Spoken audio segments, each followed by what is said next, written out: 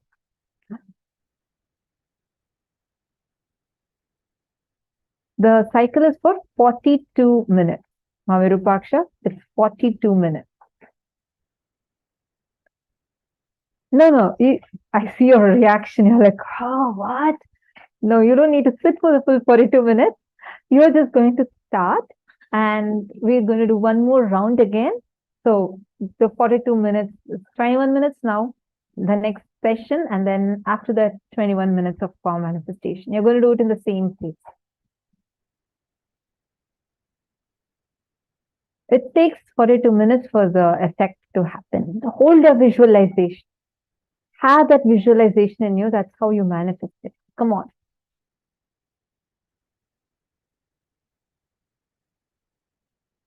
So nice to see so many of you in such a blissful gratitude space. Very sweet. Sit and do this power manifestation now. In that same space.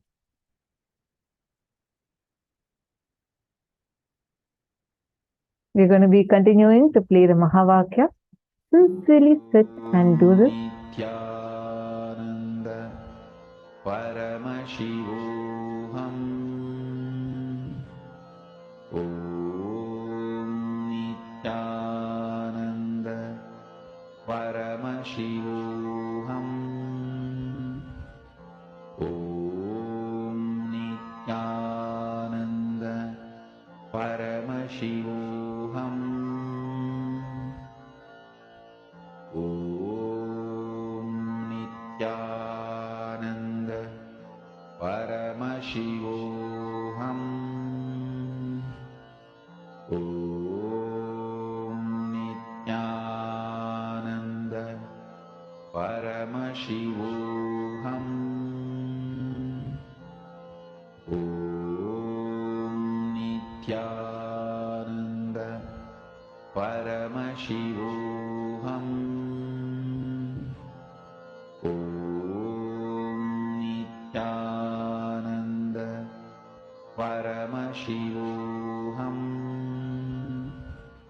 Om Nithyananda Paramashivoham. Om Nithyananda Paramashivoham. Om Nithyananda Paramashivoham. Om Nithyananda Paramashivoham. Om Nithyananda Paramashivoham. Om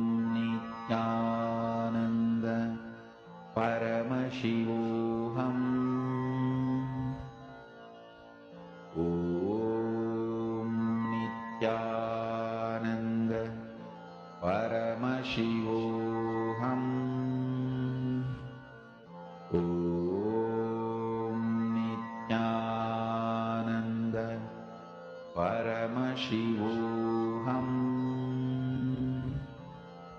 Om Nithyananda Paramashivoham. Om Nithyananda Paramashivoham. Om Nithyananda Paramashivoham.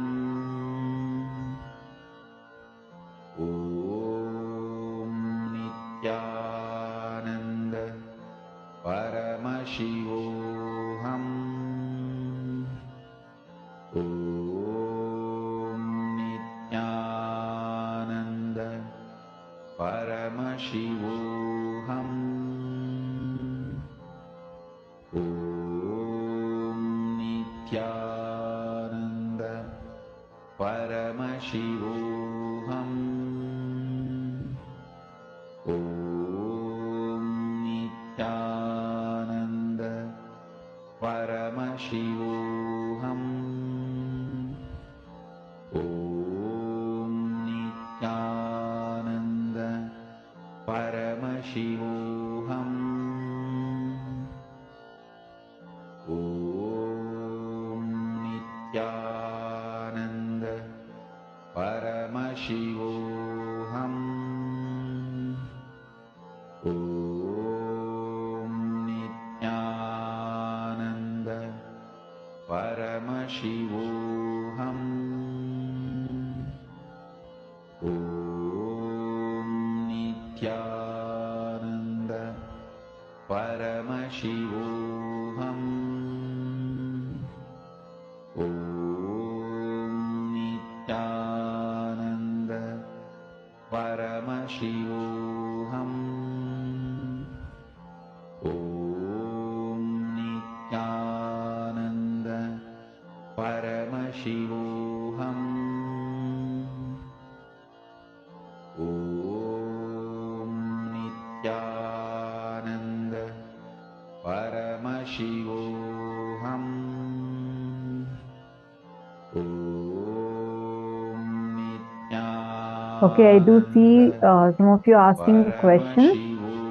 Just a moment. Continue the manifestation. I see participants on YouTube, Nithyanandam. So wonderful to have all of you also. We are actually being live streamed on various social media platforms. Like right now, this program is made completely available for various social media platforms. So it's wonderful to see so many of you logged in. Nithyanandam, Shane, and Samuel Hagerman. Wonderful to have you all here. Samuel Hagerman is asking, what does Krista Shila look like? It's actually a granite slab, but this is specifically blessed by Swamiji and energized by Swamiji and given to us. It's a granite, it's a thick granite slab. And this was energized and given in earlier programs. Swamiji himself has energized and given.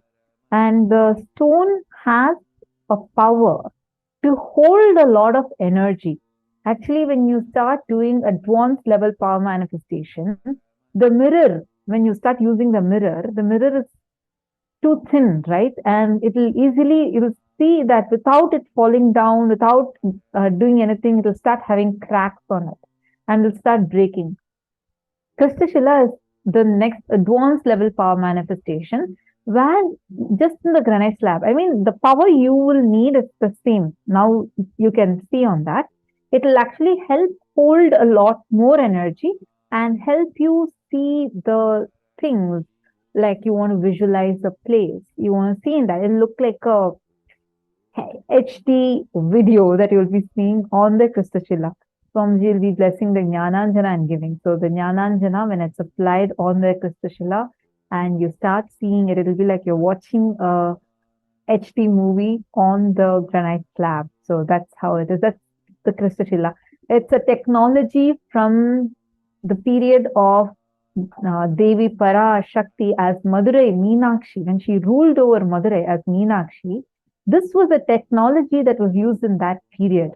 That is why if you see all the temples throughout the Madurai, the whole kingdom, the Pandya kingdom, which was ruling Madurai, in their period, lot of things were built with these granite slabs, and they were just pillars and deities just made of granite, where whenever Devi Meenakshi wanted to make an announcement to all the citizens, she used to appear on all those granite slabs. Like right now, we all watch darshan on the TV, correct? Like your TV or your laptop. We watch the darshan of Swamiji. Like that, as Devi Meenakshi, she used to appear on all the granite slabs. People used to have her darshan on the granite slab, and she will come and do any announcement or reveal things to the citizens. If you saying, wow, yes. And actually, a lot of evidences for this have been discovered recently, where a lot of these granite slabs and the excavations that are being done in Kiradi. Kiradi is an excavation site, and where they started finding the remains of the kingdom of Madurai from Devi Meenakshi's period. And a lot of things are matching exactly to this, but this revelation was revealed by Swamiji for all of us. I know it's like absolutely amazing. That very science Swamiji has revived. And we saw like when Swamiji had initiated the Balasans, and many of the program participants who had attended physically the programs when it happened physically, the mirror, like without the mirror, you start using it without even you putting it down, breaking it, the mirror will start breaking because the energy, it can only handle up to certain amount of energy. After that, you need to use the granite slab. It's thick. It'll be in a golden box. Swamiji will be blessing and giving. And you apply the Jnananjana. Jnananjana is also again another alchemy product that's blessed and initiated and given directly by Swamiji. So it's almost like an eyeliner, enlightenment eyeliner, something like that. And you apply on it, and you literally start seeing things like how you watch, like you're watching us right now on your screen. You will watch it much clearer. It look with a lot more depth, like how you see things in real life. It'll look like that, as if the whole thing is appearing on it. So, just to answer your question. And also, see,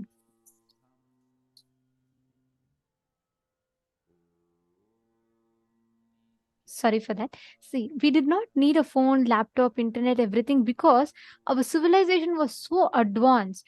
Just this power that we are manifesting today, bringing rain. There was no global warming in the time where our ancestors existed. Can you imagine? We all built temple as tall as a skyscraper, and our temples have stood tall. Just one temple, Tanjore temple alone, has stood despite of 6 major earthquakes that world has ever faced. It has stood through multiple tsunamis. Despite of all of this, it has never shaken. You know why? We were so advanced. The power manifestation science, there was no global warming because our ancestors connected to planet Earth. They connected to Mother Earth as an extension. It was oneness based civilization. That is why Swamiji tells the foundation of power manifestation is very, very important. It is not to exert your power over something, it is to experience oneness with something that we manifest powers. Now, with that cognition, when you all sit and manifest, you will see how immediately the sky will respond to you.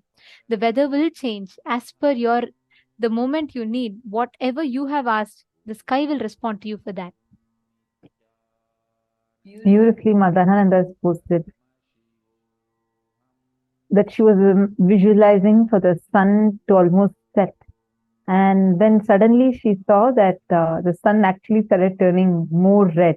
Wonderful.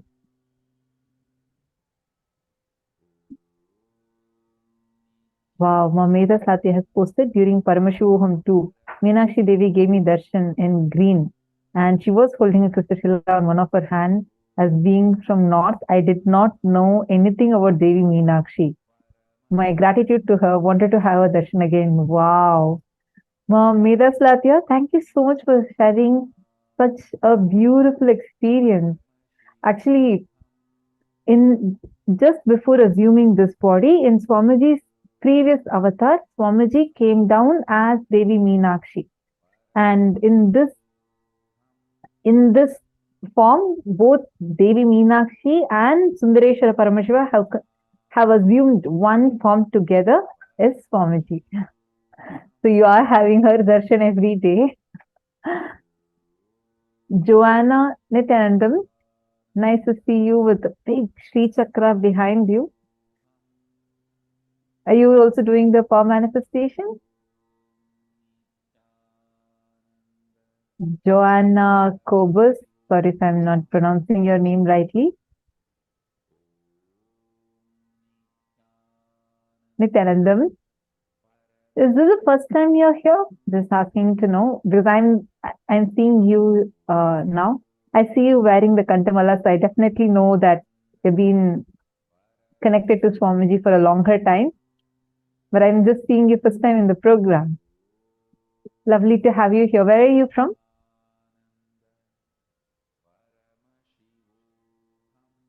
See, there's many of you who are turning off your cameras. Can I request all of you to please come on camera and be on camera as much as possible?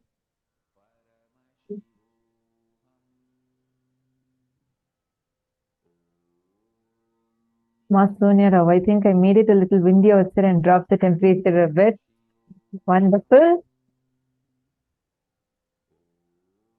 Nithyanandam, Kartyayani, Kalyanasundram, Nithyanandam, nice to see you here. You can get your 2 kiddos also to come and sit with you. I mean, they would have been grown up now. You can get both of your kids also to come and sit with you. Are they coming and attending the darshan? You can get them to come and attend the darshan also. I'm sure Akhilesh and Krishna, right? Probably I'm sure they all have grown up now.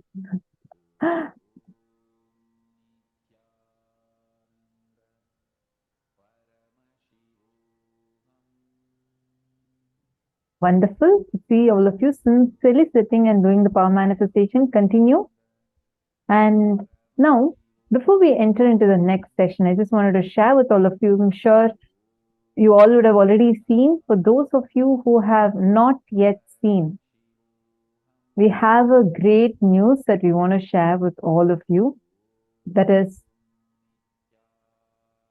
the next report from Kailasa has been published in the United Nations.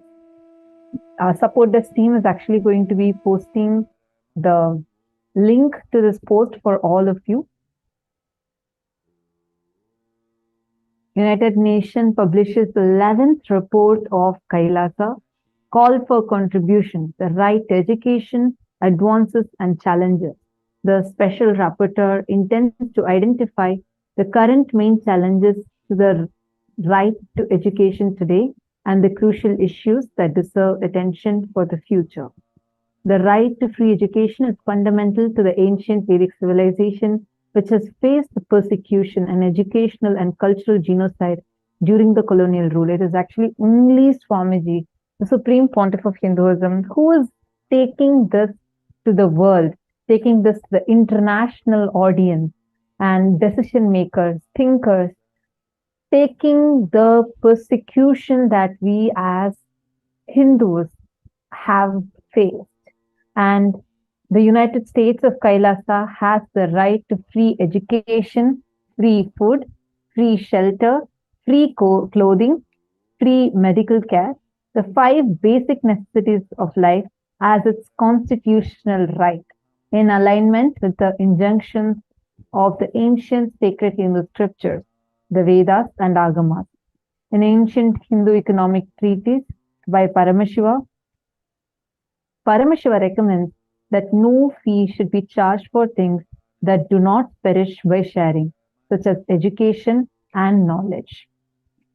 In Asia, the revival of ancient Hindu civilization includes its education system has faced continuous and persistent backlash by the deep state elements, where the indigenous education of the Hindu Aboriginal indigenous agricultural tribes was under constant attack for over a decade by Hindu Mesic extremists who also interfered in indigenous religious matters and succession process of children. Despite the persecution of AIAT members, the leader of the AIAT community, the Supreme Pontiff of Hinduism, and the head of state of Kailasa, Bhagavan Nithyananda Paramashivam, has been successful in reviving the Gurukul and made available for free in the sovereign land of Kailasa as well as globally. The Gurukul is designed and has been successful to make natural, capable, compassionate leaders living the highest values of life, such as non-violence, life is for others, expressing extraordinary, innate, superconscious powers, Shaktis latent in every human being, and radiating the ultimate truth of Paramashivoham. I am Paramashiva. So you all can go ahead and read the entire report that is posted here. The link for this is given to all of you.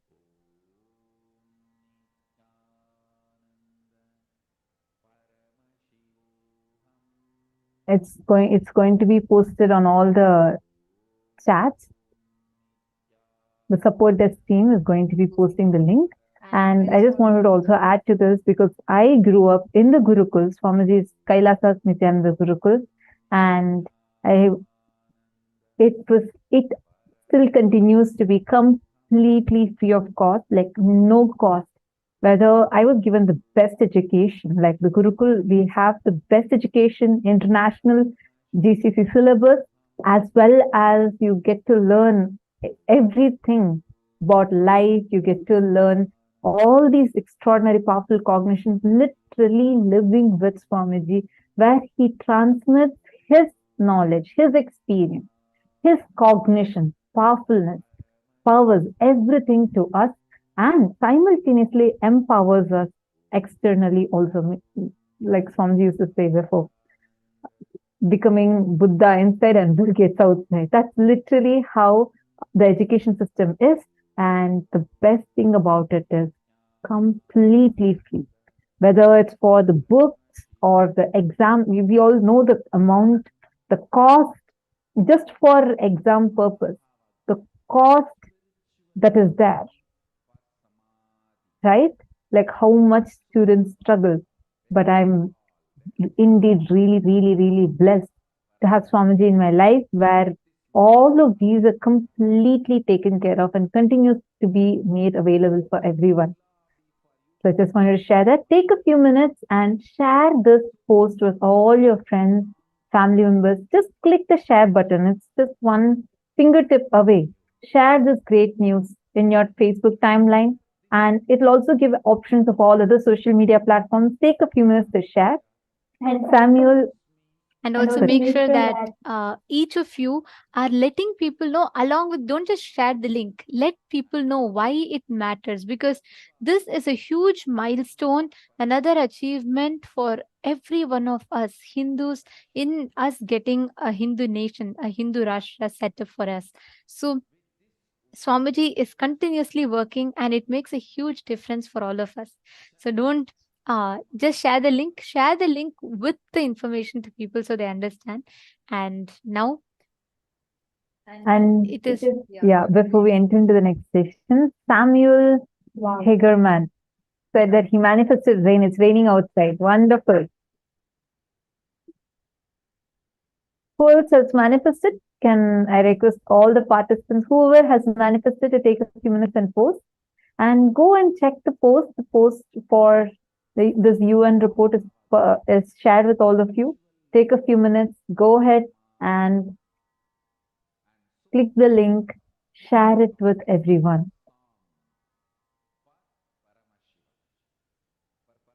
Now we all are going to be entering into the next session, the session on super determinism. now this session addresses a very, very important aspect of our life. Many times when there are failures, so-called failures, when things don't go our way, we say, oh, it's all predetermined. I can't do anything. It's destiny. This is what it is meant to be. It's just fate. I can't do anything. Even if I try, I knew I was going to fail.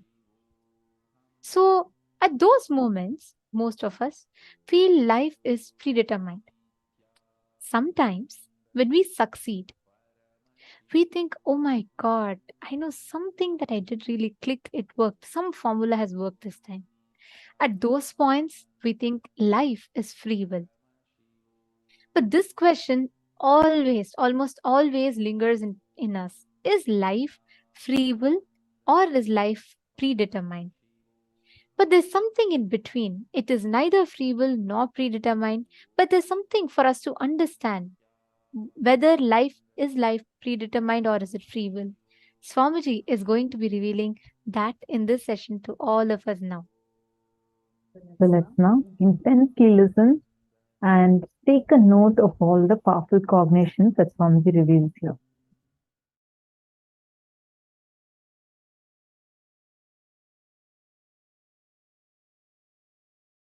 Influence now. Influence the present moment. Be powerful over the present moment. Understand? Live in the present moment is not a complete truth. Have power over the present moment is the complete truth. The power of now is having power over now. Listen. Understand how you feel about you now and how you feel about the world now. Make that too powerful. If you understand and make yourself powerful, that you are Paramashiva, you will understand world is so auspicious and you are the power. Whatever you think, perceive, even as bad, was never bad, is never bad, will never be bad. It is your wrong perception is the problem. Delusion is the problem. Everything is happening properly. You just need to add more life positivity, more understanding. You just need to remember again and again, you are Paramashiva and face everything out of strength and powerfulness.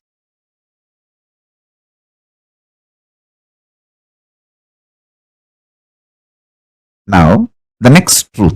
Listen.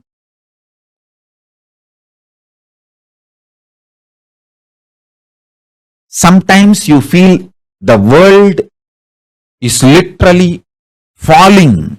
The roof is falling on your head. You are crushed. You are collapsed. The world is just, sky is falling over your head. That is what is reality, and you perceive that as a reality about world. And that reality, that perception about the reality collapses your perception about yourself and you collapse. That is what you call everything is determined, fate, nothing can be done. Sometimes you feel, wow, what I want is happening. So your perception about the world is what I want is happening. And the reality, what I want is happening. Oh, then everything is free will. We have full freedom. Listen. Both are of understanding. Determination or free will, both are of understanding. Sometimes when things happen as you want, you feel, oh, life is free will. Sometimes when you feel things are not happening as you want and the roof is collapsing, crashing on your head, and you feel everything is predetermined. Now understand this truth. I'll give you one more example. If you are standing with both the legs, that's the way you experience reality. You raise one leg, that is your freedom. After that, you cannot raise the other leg also. That is determination. So understand, the choices you already made are binding your future freedom possibilities. The choices you already made are binding your future possibilities. This is when you feel whether life is free will or predetermined.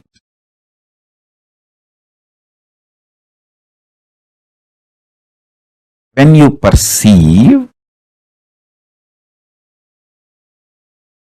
the happenings of your life is against your will and collapse inside you,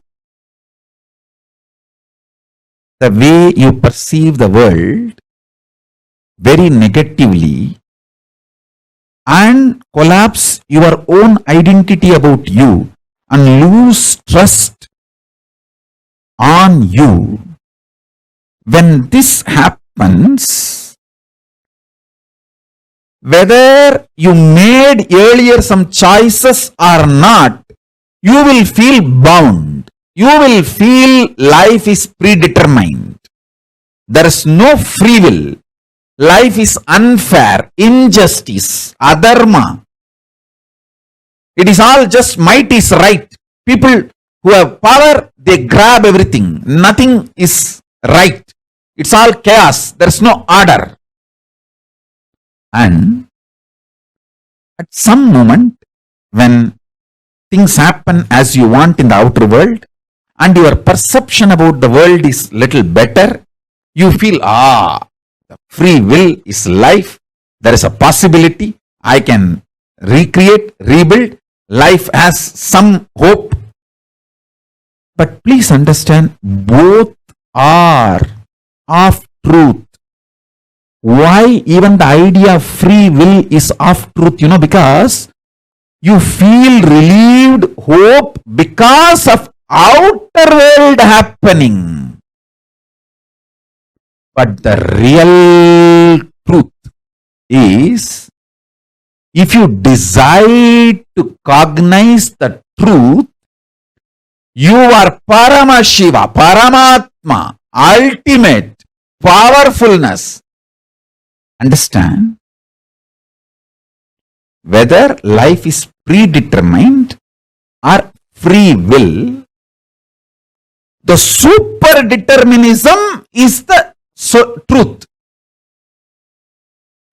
Answer for the question whether life is free will or predetermined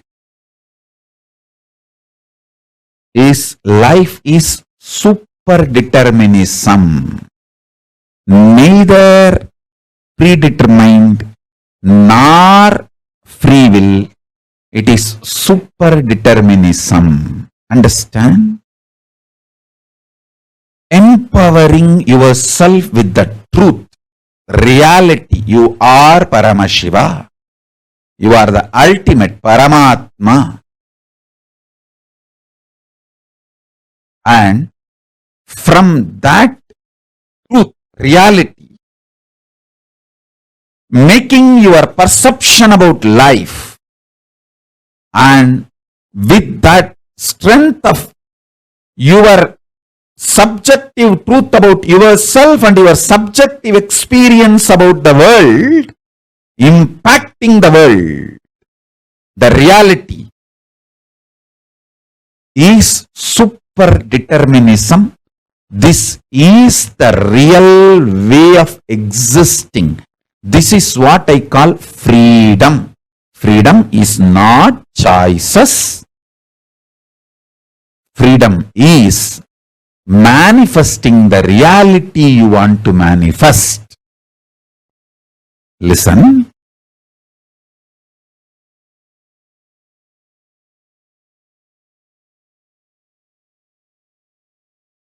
When you subjectively decide to cognize the truth, you are Paramashiva, you will see that super power of coincidence plays in your life, and you manifest super-determinism. I give you two methods for you to achieve the super-determinism. One, deciding to cognize you are Paramashiva, because that is the truth. That's the truth.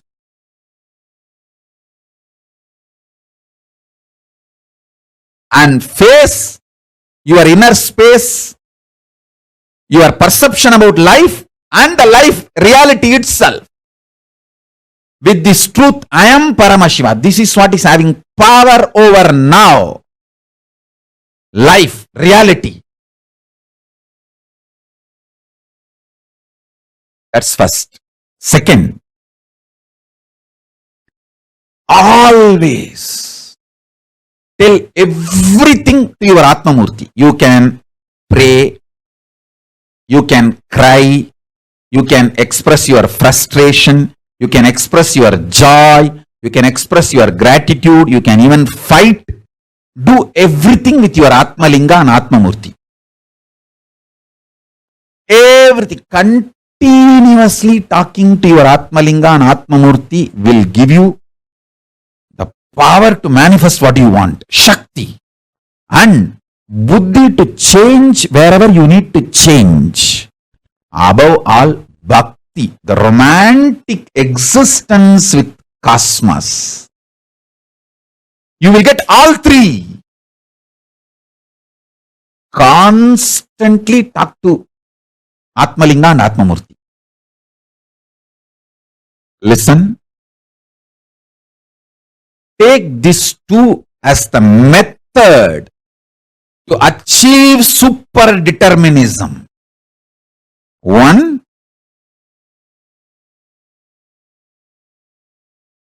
decide to come to the powerful conclusion you are Paramashiva, because that is the truth.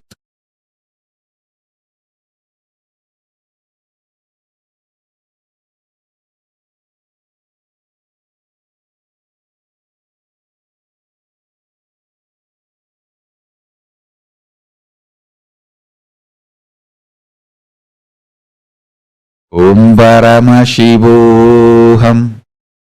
Om Nithyananda Paramashivoham.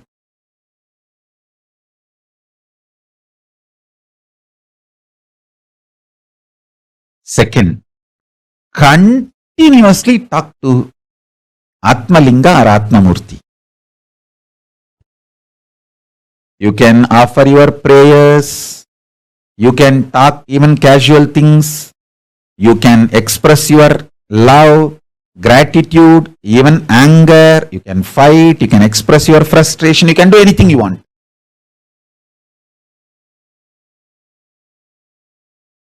And I commit with you, I will respond to you immediately.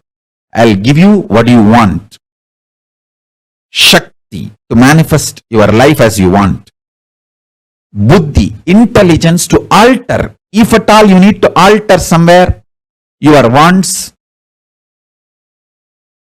for your greater, better, complete life.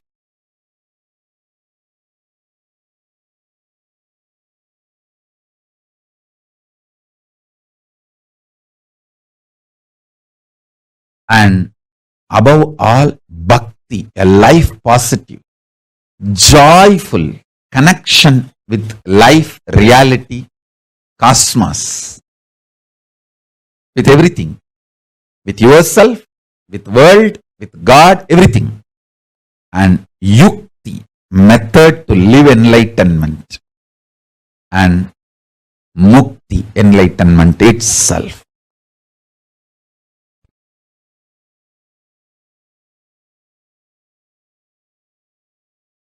The true experience is when you decide you are Paramashiva, you get power over the now, present. The power over the present gives you the liberation from all these four different theories, theologies, philosophies, rational arguments, ideas, concepts. You experience tremendous powerfulness subjectively. Because of that powerfulness subjectively, the state of Paramashiva, that's what I call state of Paramashiva. Your subjective experience about the object also powerfulness, Parameshwara. Understand? I want to express these three words. Your subjective experience of your subject, your subjective experience of the object, and the object, reality as it is. Understand these three words.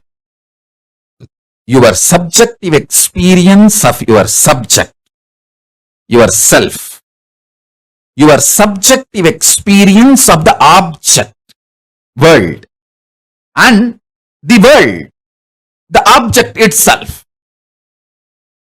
In these three, if you empower the subjective experience of your subject with truth, that truth makes your subjective experience of the object also powerful. When this two component of you becomes powerful, it impacts the object and makes what you want to manifest as life. This is the experiential reality of super-determinism. Everything else is a delusion, false. You cheating yourself, you deluding yourself with any kind of argument. No, what Swamiji says is the ultimate truth, but not for me now. Even that. Whether you are ready to understand or not, sun is going to shine and wind is going to blow. Everything is going to happen as it is. This truth which I described now,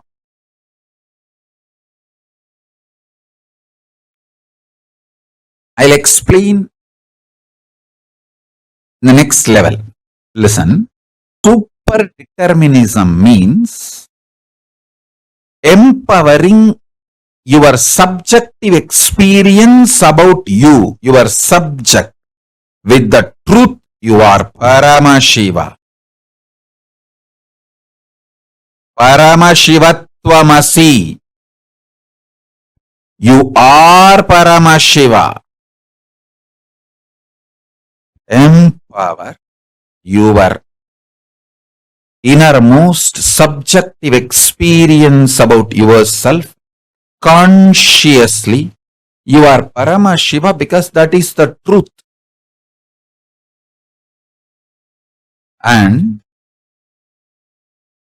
from that powerfulness, analyzing your subjective experience about the object, world, understanding everything happened in your life is just to trigger this enlightenment in you. trigger this awakening in you. Even the grahas, there is no graha, bad graha. There is no time, bad time. Only to remind you about your great truth,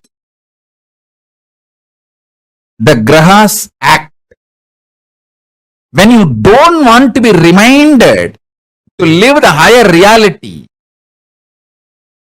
then no other way, the grahas has to make you understand. All grahas focus on awakening you. They are all working sincerely for your inner awakening. Understand?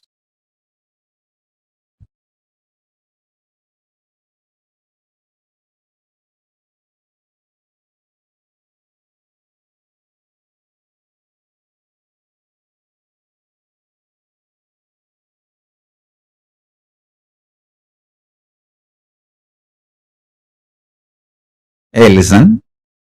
Sometimes your babies are pet. They go into kind of a trance mood when they listen to my satsang and just they settle down. You may be thinking they are sleeping. Even if you think they are sleeping, don't wake them up.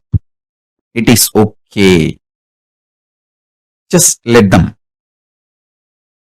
Because they sincerely, intensely listen. If you are pregnant, the baby inside your womb listens to me sincerely. And the babies who sit in the satsang, they go to a kind of the trance, turiya space, and just melt down. You may be thinking they are sleeping. Even if you think they are sleeping, don't disturb them. Allow them to sleep. It's okay. I tell you, even the pets, when they come and sit for satsang and they just fall asleep, don't think they are falling asleep. Even if you think they are falling asleep, don't disturb them. They are in a trance. I can see very clearly in how many places that initiation is happening.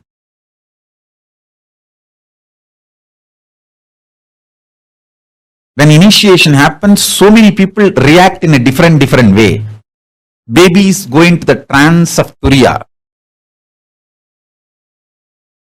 So all of you, allow this initiation to happen inside you and to everyone around you. If you have pets and kids, get them to satsang. Even if they sleep during the satsang, don't worry.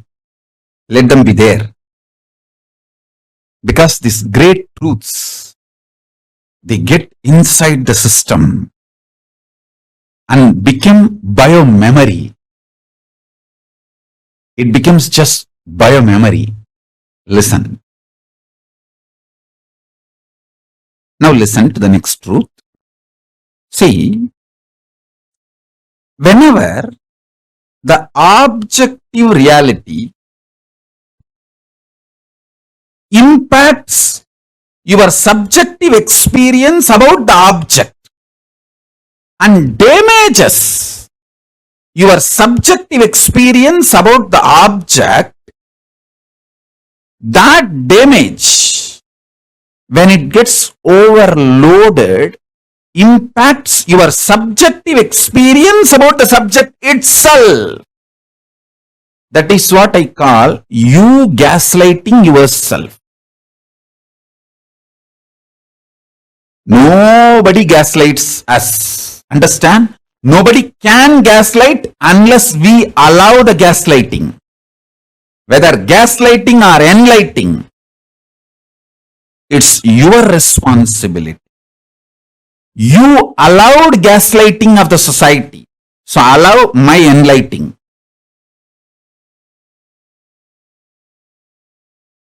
Stop allowing the society's gaslighting. Allow my enlightening. So listen carefully.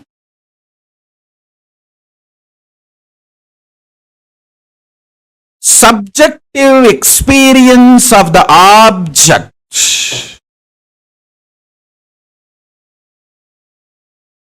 should be impacted, impressed by the truth of the subjective experience, you are Paramashiva, not by the objective reality, so-called this world, and your equations with this world. You always have wrong equation with this world. Always you feel injustice is done to you. Somehow that becomes default cognition. When you allow that pattern to get rooted in you, you damage your inner space, the subjective experience of the objective reality world. When you damage your inner space, that damage impacts your experience about your self. This is what I call powerlessness. Understand? You should know why you are not able to live in the present moment. Only then you can heal yourself and start living in the present moment. Otherwise, just teaching, oh, live in the present moment, live in the present moment. Nobody can live. Nobody can live in the present moment unless they understand why you are not able to live in the present moment. Listen.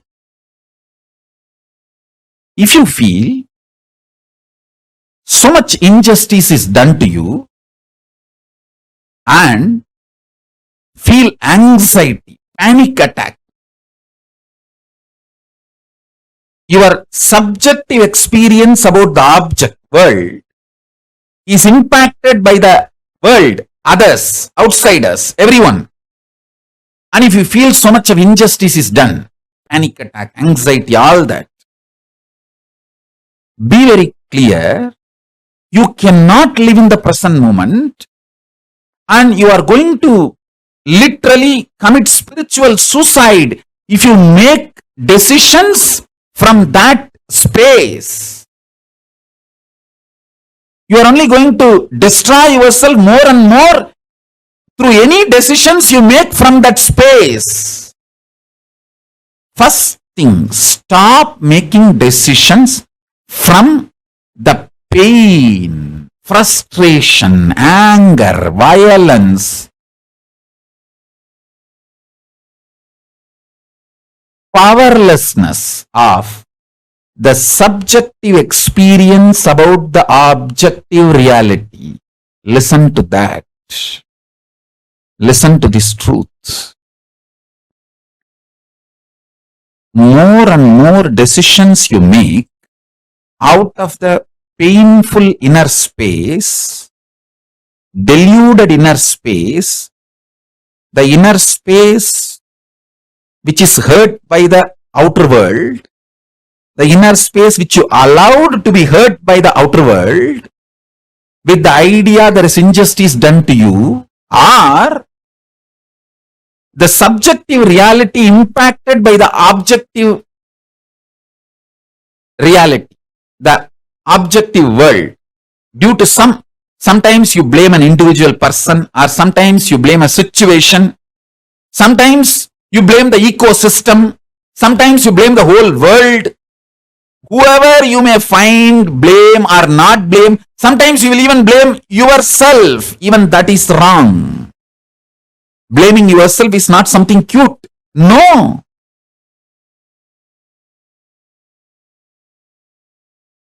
Don't say, oh, I am suffering so much. How can I be Paramashiva? Say, I am Paramashiva. How can I suffer? Change the whole thing. Listen. Don't say, I am suffering so much. How can I be Paramashiva? No. Say, I am Paramashiva. That is the truth. How can I suffer? Let truth empower your experience about you and empower your experience about the object. Let the truth empower the subject's experience about subject, subject's experience about object, and object itself, all three. This is what I call super-determinism.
Is neither free will nor is predetermined. Life is super determinism. What you will for, what you work for, that is what happens as reality. So life is neither free will nor it is predetermined.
Life is superdeterminism.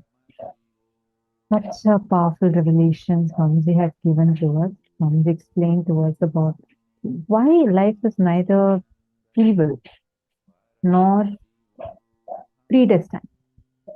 Because, see, empowering yourself with the truth, reality that you are Paramashiva, you are ultimate, Paramatma. And from that truth, reality, making your perception about life, and with that strength of your subjective truth about yourself and your subjective experience about the world, impacting the world, the reality is superdeterminism.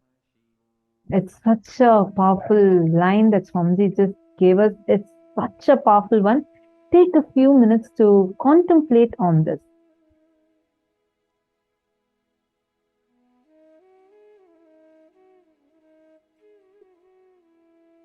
Take a few minutes. Nithyanandam, Milos, Gondak, and Sri Nitya Sundaranandan. Sundaranandana. Sir, I'm not sure if I'm pronouncing your name rightly. Very nice to have you all also join in for the program. All the participants that are watching us through Facebook, YouTube Live, kindly let us know that you are here. It would be wonderful and amazing to know you.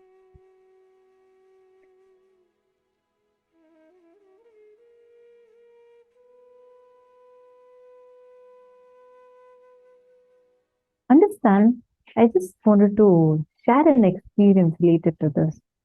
So this happened in 2015. Actually, this one cognition, Swamiji says, right? If you are Paramashiva, cognizing that you are Paramashiva, and from that, from using that cognition, you impacting the reality. I think I keep sharing this in every Paramashivoham. It's one of my favorite experiences. We all had received this Atmalinga as a gift from Swamiji in 2014, December. Shivoham program that happened in Cambodia, and that was the very first batch of people that received the Atmalinga. So it was really, really special. The Atmalinga, like I know most of us are having, if you are someone new here, this particular linga is what is called as the Atmalinga, and it has a Sri Yantra carved on top. Swamiji himself personally blesses and gives this to you, connecting it directly with your consciousness. That's why everyone has one Atma, so one Atmalinga. So this Atmalinga, Swamiji had given to us in Cambodia in 2014 December. Just for the participants who had attended the Cambodian Awakening. And it was about, I think almost 1,000 people had attended that program. And all of us had received the Atmalinga. And right after that, we all came back. It was a December program. And next in January, we had Swamiji's Jayanti celebrations that was happening. So a lot of people had come. There were like thousands and thousands. The whole Adinam was filled with so much of crowd. And only a small group of us within that had this Atmalinga. And one of them was me.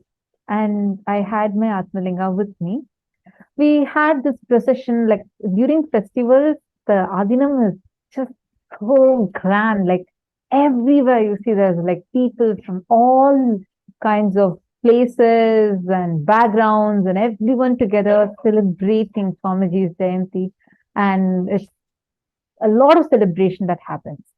So for the celebrations, we first, in the evening time, around 4 o'clock, 4:30, we had Rudrabhishekam. We have a huge 21 feet tall Shivalinga made up of 9 Navapashana, it is called as. 9 poisons, when it's mixed together, it becomes a very miraculously healing power, out of which that whole Shivalinga is made. So whenever we pour milk on it, like the milk never goes waste for almost a week or week and a half. Like that. There are many miraculous healing powers for that linga. And around that, there are 10,008 smaller Shivalingas kept. So it's such a beautiful place. That place is called as Vaidya Sarovar in Adi Kailasa. So Swamiji had gotten this whole thing, Swamiji had constructed this whole beautiful place called as a healing pond. So that's where we offer the Rudrabhishekam. So when offering Rudrabhishekam to that Shivalinga, I kept my Atmalinga also with that and I offered. And when it got over, I remember of packing everything, but I had missed my Atmalinga amidst those flowers and I did not remember it at that time. I took everything else and I put it in the puja bag and left. And as I mentioned, whole place was fully crowded. A lot of people were there. And the whole place was fully crowded. And I came out of the Vaidya Sarovar and next, right after that was a grand procession. So Swamiji was coming in the chariot and like the deities are there and all the people are lined up and dancing and jumping and it's this great celebration that has happened. So the procession had started. Middle of the procession, one of the Balasans, she asked me, hey, can you show me your Atmalinga? I just want to see it. And when I opened my Atmalinga box, I saw that my Atmalinga was not there in it. And I was first thinking she was playing with me. Then we both realized that my Atmalinga is actually missing. We were looking for it. We couldn't find it. Then I remembered that probably I had left it in the Vaidya Sarovar. But by then, there was a volunteers team that had completely cleaned up that place. So my Atmalinga was missing. Just that morning, Swamiji had told in the satsang that whether you believe or you don't believe, you don't even need to cognize or have some trust or nothing needed. Mechanically declare, if I am Paramashiva, let this happen. Paramashiva will rush to make it happen. So this cognition clicked with me so strongly. And I declared saying that if I am Paramashiva, if everyone around me are Paramashiva, by tomorrow morning, 8 a.m., right before the satsang starts, I want my Atmalinga in my Atmalinga box and I should be able to see it. I made this declaration in front of few of my friends that are there. Time was passing, evening became late night, evening, then night. Every few minutes, since I kept going and checking, I thought, what if suddenly, people say it might materialize, maybe it would materialize. Nothing was there. Next morning, 4 a.m., like yoga time, I open and see again, nothing is there. Then puja started, 6 a.m., I open and see my Atmalinga, still nothing is there. 7:30, nothing was there. I was really starting to panic because at that point, there's only 20 minutes left. I had declared that by 8 a.m. it has to come in. And if Swamiji is told, definitely it will happen. Why am I not still having my Atmalinga? 7:58, 7:59. Till the last minute, like I'm still not having my Atmalinga with me. And earlier we used to have this bell that rings. There's like a slight, like a bell that goes on, giving like, I think last 10 seconds or 30 seconds count it gives. And which is right before like a countdown for the satsang to start. So the bell started. And I was like, all the friends who were there in front of who I had declared, and all of them were there. They're also asking, did something happen? Did your Atmalinga come?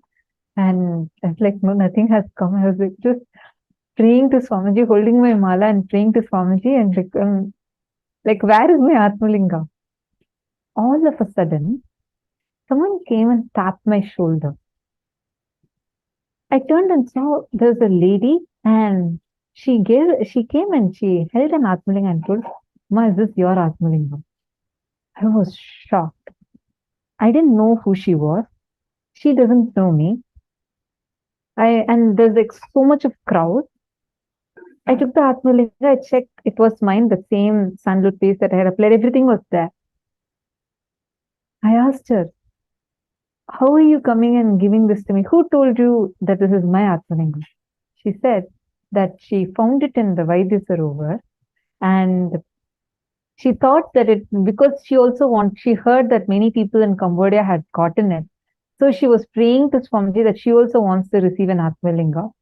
And she thought this was a gift from Swamiji. And she took that and she was keeping it with her. And that morning, she said Swamiji actually came to her dream and told her to come and give the Atmalinga to me. I was like, wow. Understand? That gave me that whole cognition, how Swamiji said, right? Even whether you don't even need to believe in it, you can just mechanically declare. It was so powerful. I got my Atmalinga back, but it was not just my Atmalinga back. It was like even that day itself, if I had just declared and immediately found it, it would have been a nice thing for that moment, because life with Swamiji is continuously miracles after miracles after miracles. But like every few minutes, sometimes keep on like opening and checking. That last minute, 7:59, exactly a minute before the declared time, Swamiji manifested it for me and made it such a special moment. It was like a powerful cognition I had. When I declared, knowing that because Swamiji told, now I'm making this declaration, Swamiji just immediately manifested it for me. And that is precisely what Swamiji explains as super-determinism. When you know that there is something beyond fate, destiny, there's something beyond your individual will, there's your conscious decision. And that conscious decision has a power over the reality, power over fate, power over destiny, power over everything else. And without that conscious decision in you, even the most enormous situation outside cannot influence a change in you. With that decision in you, even the most subtlest of things will influence a big change in your inner space. Your super-determinism, your individual free will, the way you want to experience reality, has a huge role to play in how life occurs to you. If you give up saying, oh, it's all like predestined and nothing is going to happen and I'm not going to be able to manage anything anyways, then you're going to be on the loser's end. And if you feel, oh, everything is under my control, that is also wrong. The only thing, the right understanding, Swamiji calls this beautifully as Nithyanandite way of thinking. When you have the right understanding that Swamiji has told it will happen, and because Swamiji has told it will manifest, and leaving it to Swamiji and doing it, out of that surrender and knowing because you've surrendered, you have the complete freedom and free will in your hands to manifest reality, that is the key. That is super-determinism, and that is how you manifest your reality. Catching it? So today, what all of us learned just now is precisely this super-determinism, with the right understanding of which you can manifest what you will, what you desire. Let's do a very quick activity for this. Pen down at least 5 areas of your life, aspects or areas of your life where you're experiencing suffering.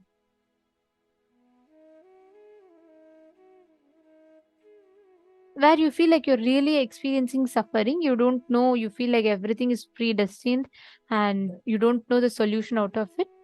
Write down at least 5 such areas. Take a few minutes.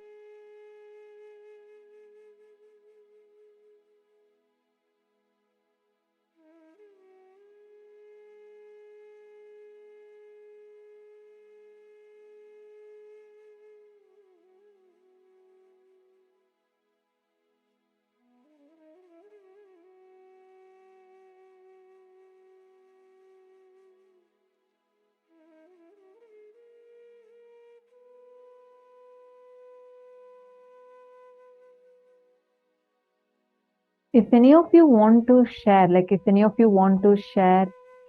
that a particular place where you're seeing that, yes, this is where I'm stuck, this is how I feel, and you need help in applying this cognition there, please feel free to message us. You can post it in the chat or on the comment section.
take a few minutes and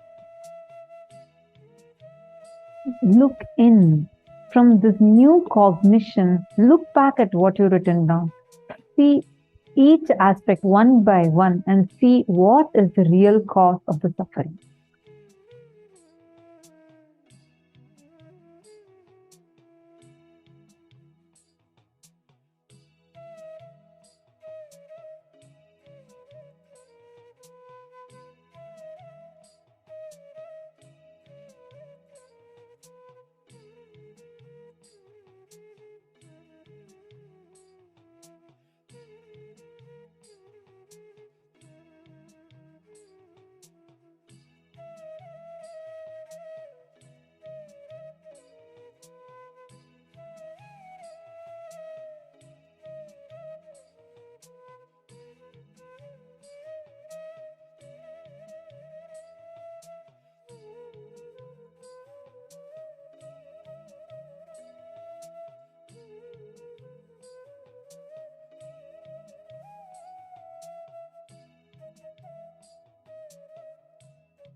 Nithyananda, I do see some questions.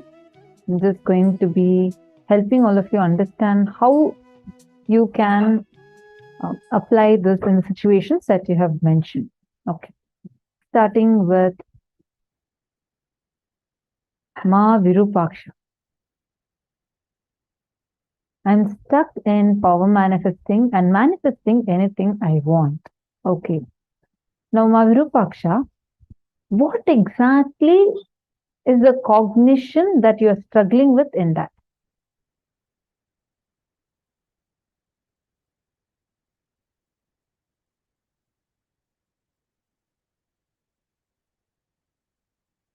Samuel Hagerman, I'm seeing your messages also. Can I request you to give me an example? Can you please post an example situation of what you're saying? Like, give any example, the guns like what you're mentioning. Give me a specific example of a case scenario where exactly you're experiencing that. So, okay, Mavirupaksha has posted.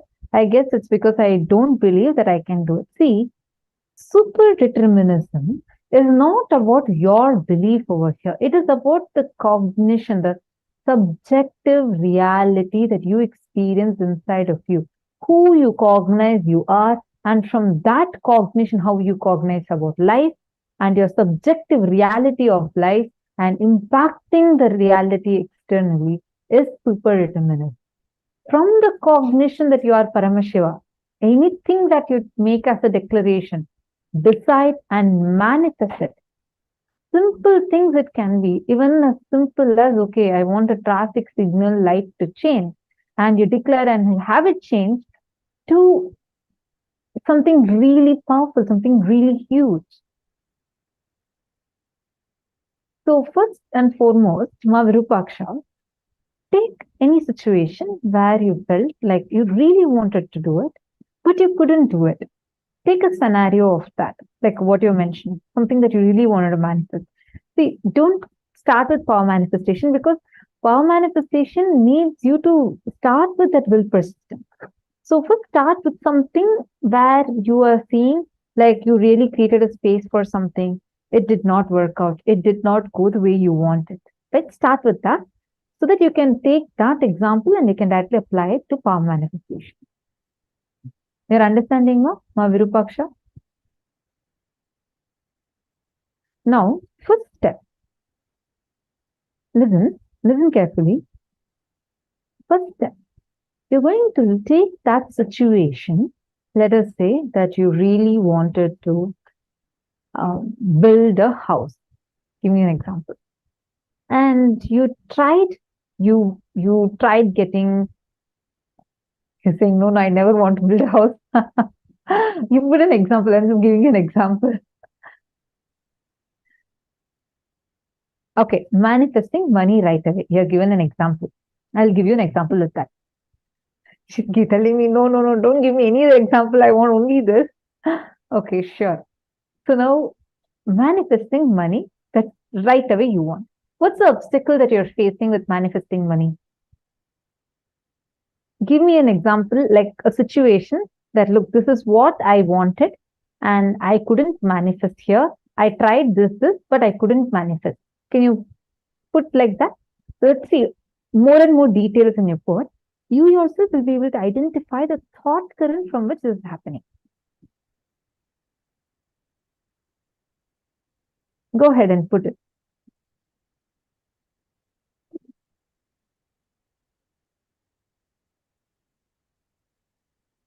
Like what kind of a thought current? I always had enough, but it's difficult for me to have more right away.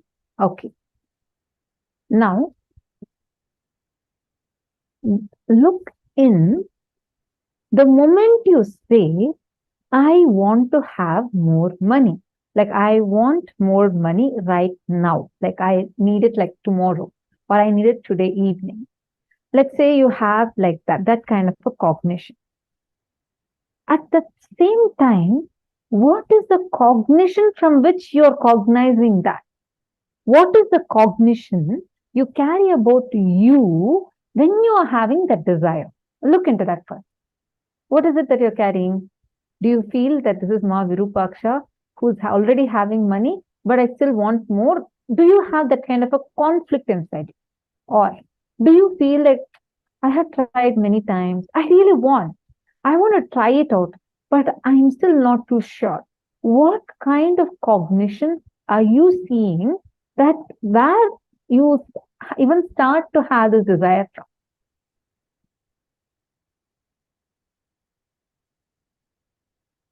Because you have posted, I always had enough, but it's difficult for me to have more right away.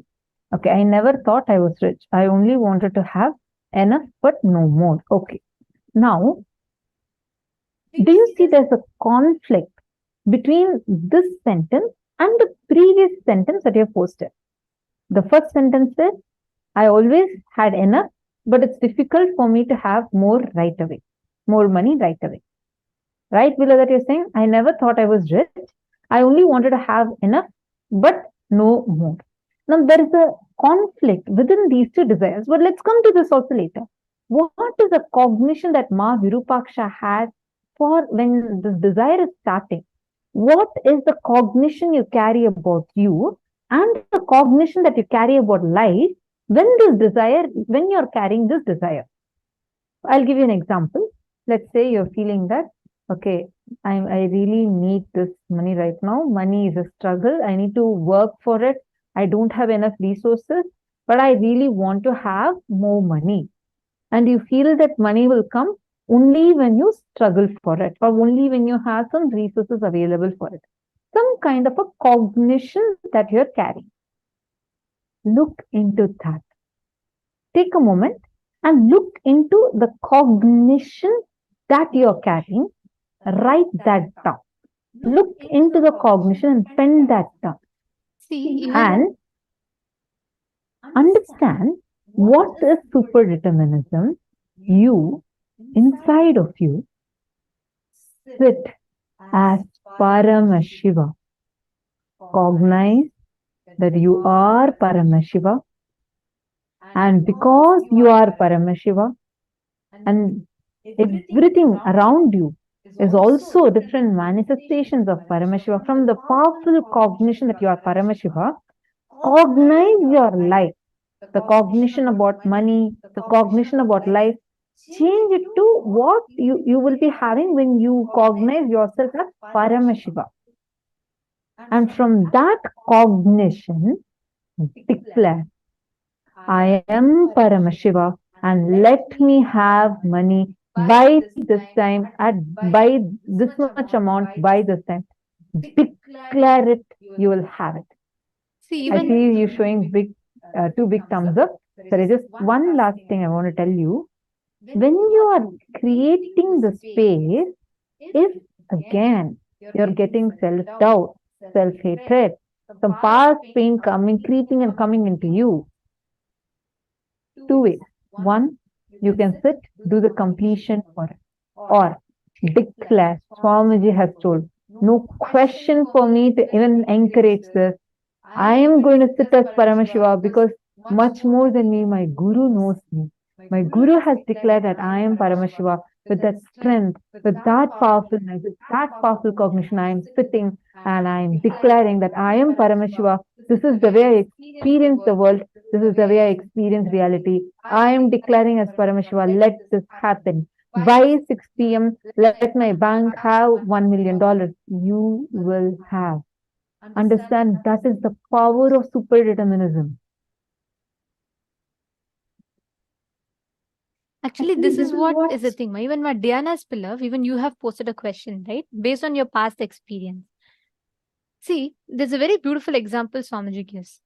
It is the frame from which you see life. Your cognitions matter. Right now, it is like Ma Virupaksha or Ma Diana or any of us for that matter.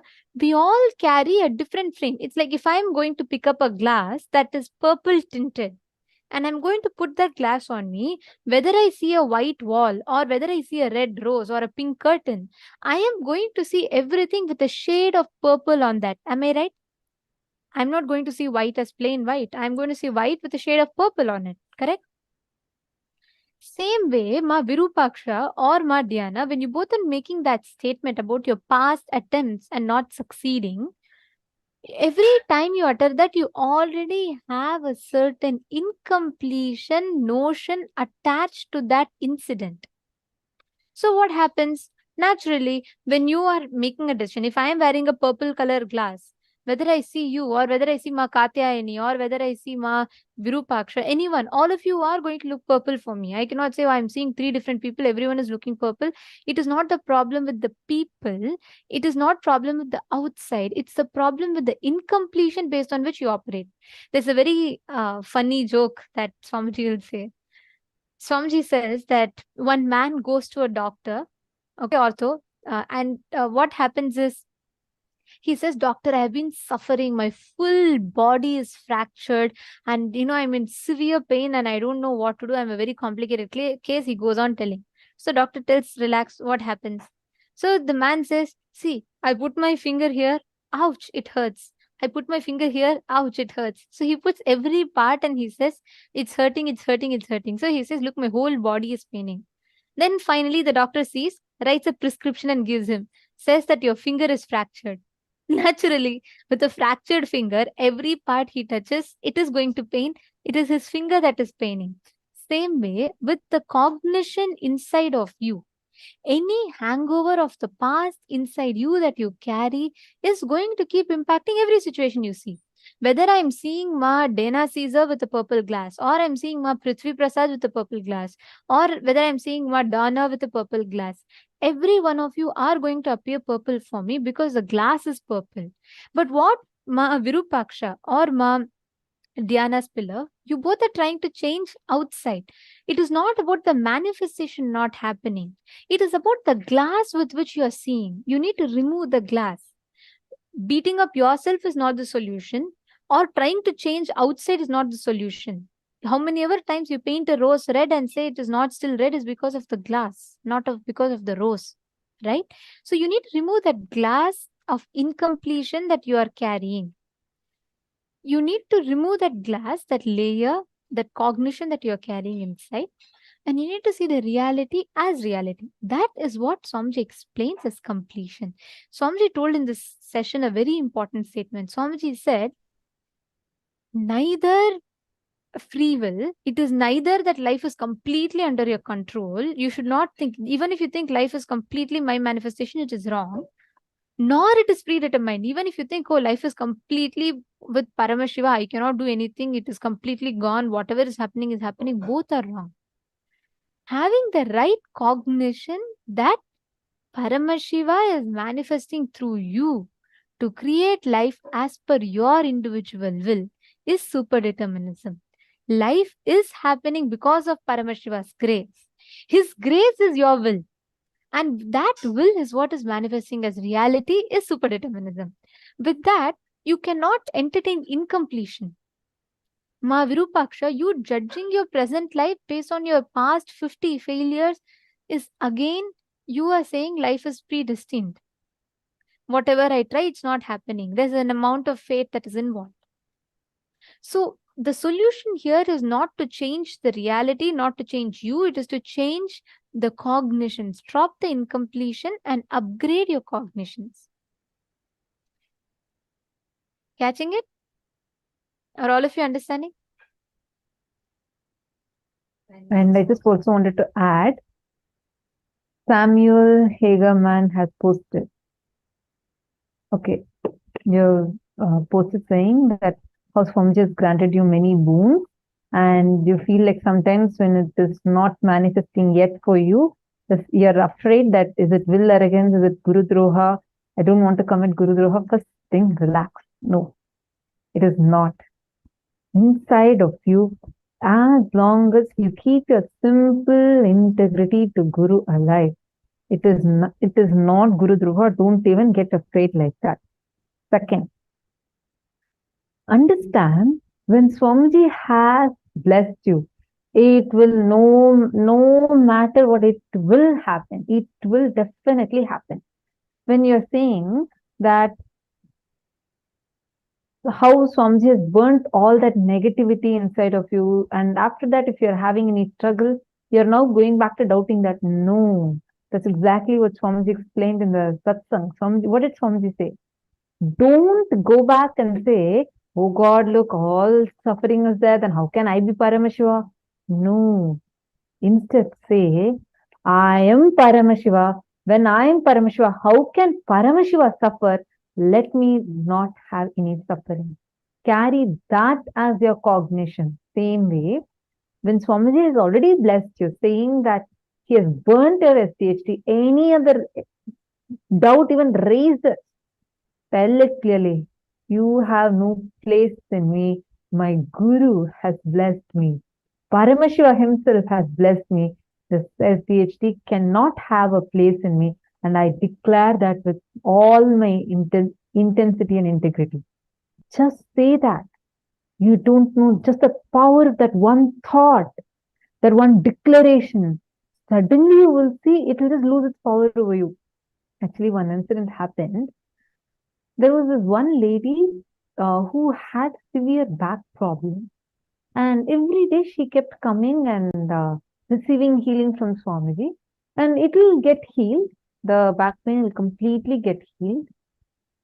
Again, by that evening, night, she starts having back problem, and she comes back in the morning and asks for healing blood. So this kept repeating for almost 3-4 days straight. Then Swamiji just looked in and like into her. Like, so she came and asked, why am I having like this, Swamiji?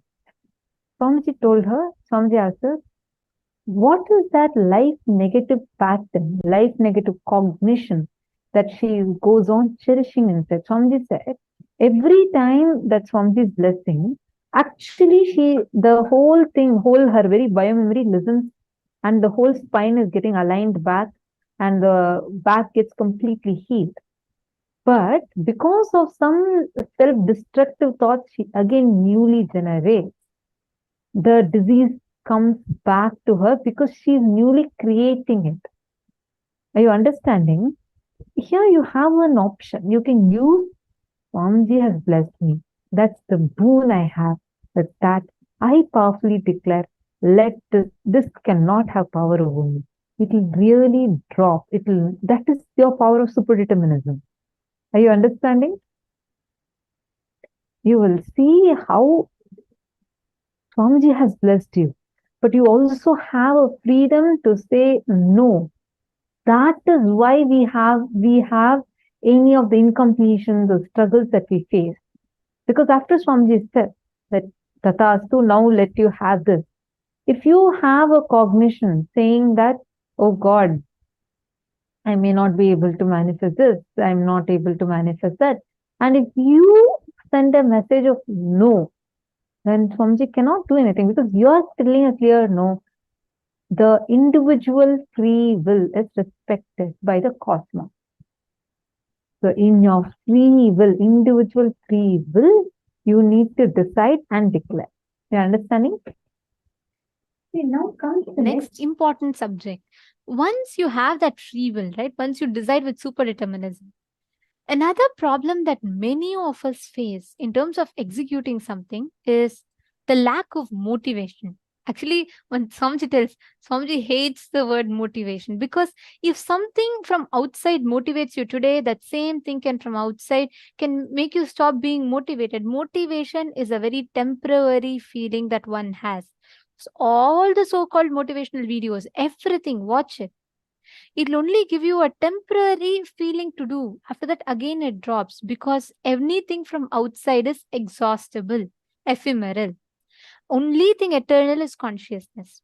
So how can you have that eternal so-called motivation? But Swamiji uses a very beautiful word. How can you have that self-driving inspiration in you? Driven by yourself. Swamiji started at the age of 3. Why? Why Swamiji didn't have a life like normal kids would, as we think? From his young age, Swamiji started working.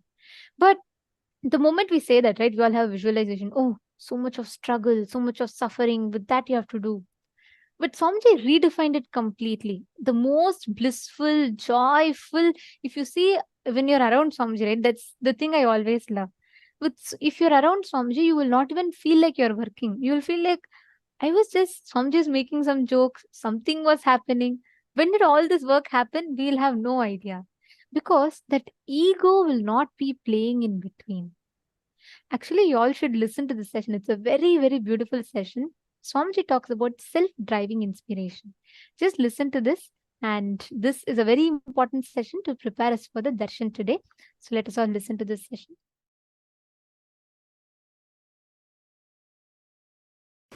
Today I wanted to expand on this one truth. Hridaya Guhya Tahara Vidya. In all of us, please listen, in all of us, there is a strong cognition which is spontaneous for us, which forms the core of our heart, core of our being. Hridaya Guhya, which is cherished in the cave of the heart. For some people, I am this body is the Hridaya Guhya Tahara Vidya. They function, think, do everything with that understanding. I am this body from morning till night.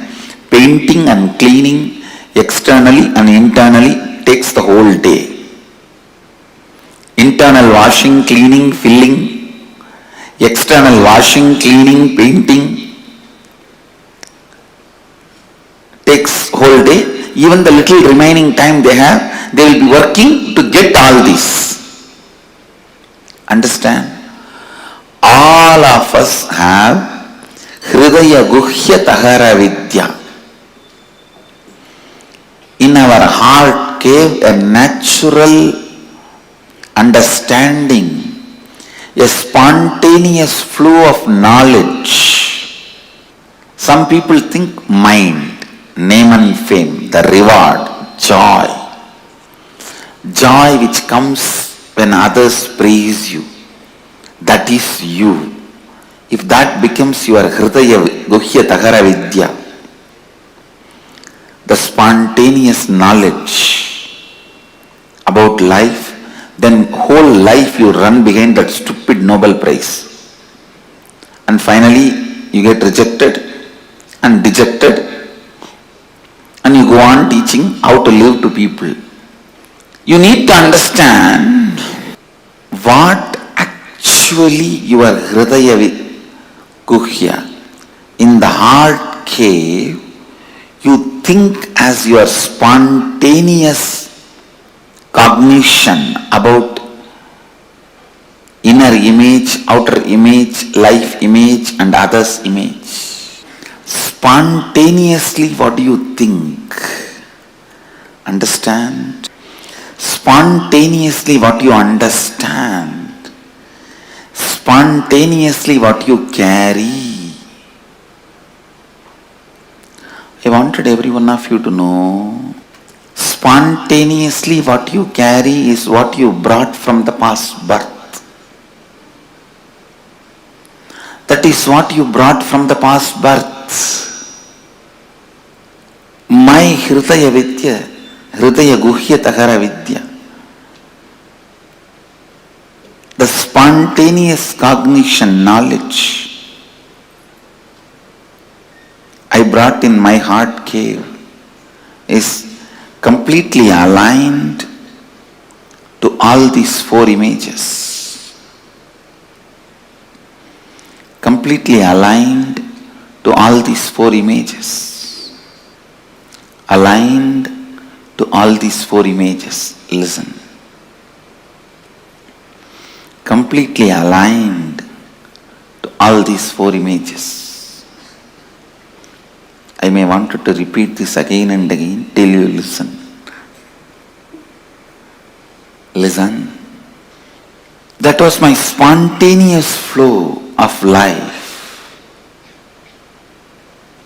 What you feel inside you as you, what you declare outside you as you, what you want others to experience you as you, what you feel about others and the world. Aligning all these four to best and constantly, please listen, the life happening in you, every moment you feeling I exist is like energy. To whatever you want, you can infuse that life into it. If you constantly think, I have so much of SDHD, I can never be successful, more and more you associate yourself with that, that becomes alive. Understand? In the beginning you may not be able to change what happens outside, but you will be able to always change what happens inside. So decide, even for a few minutes, you will not empower, energize the concept that you are a failure, you are struggling, you are. Few days before, one of my Swami was telling, I complete and get out, again I fall back, and complete and get out, again I fall back. You want to enjoy this personality.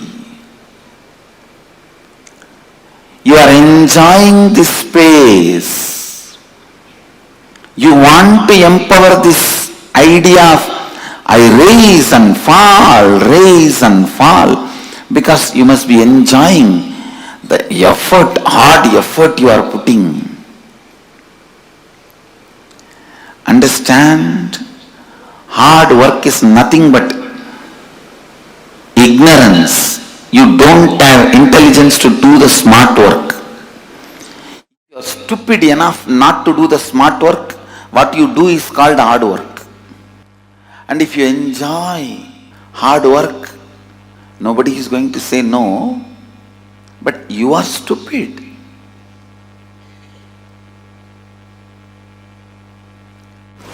Why will you complete yourself and then come out again, fall into the same ditch and complete yourself and come out?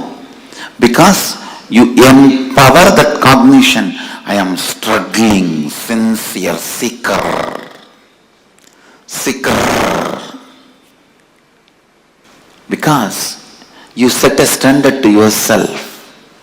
Long ago, at least I will be a good seeker. Whether I achieve it or not, who knows?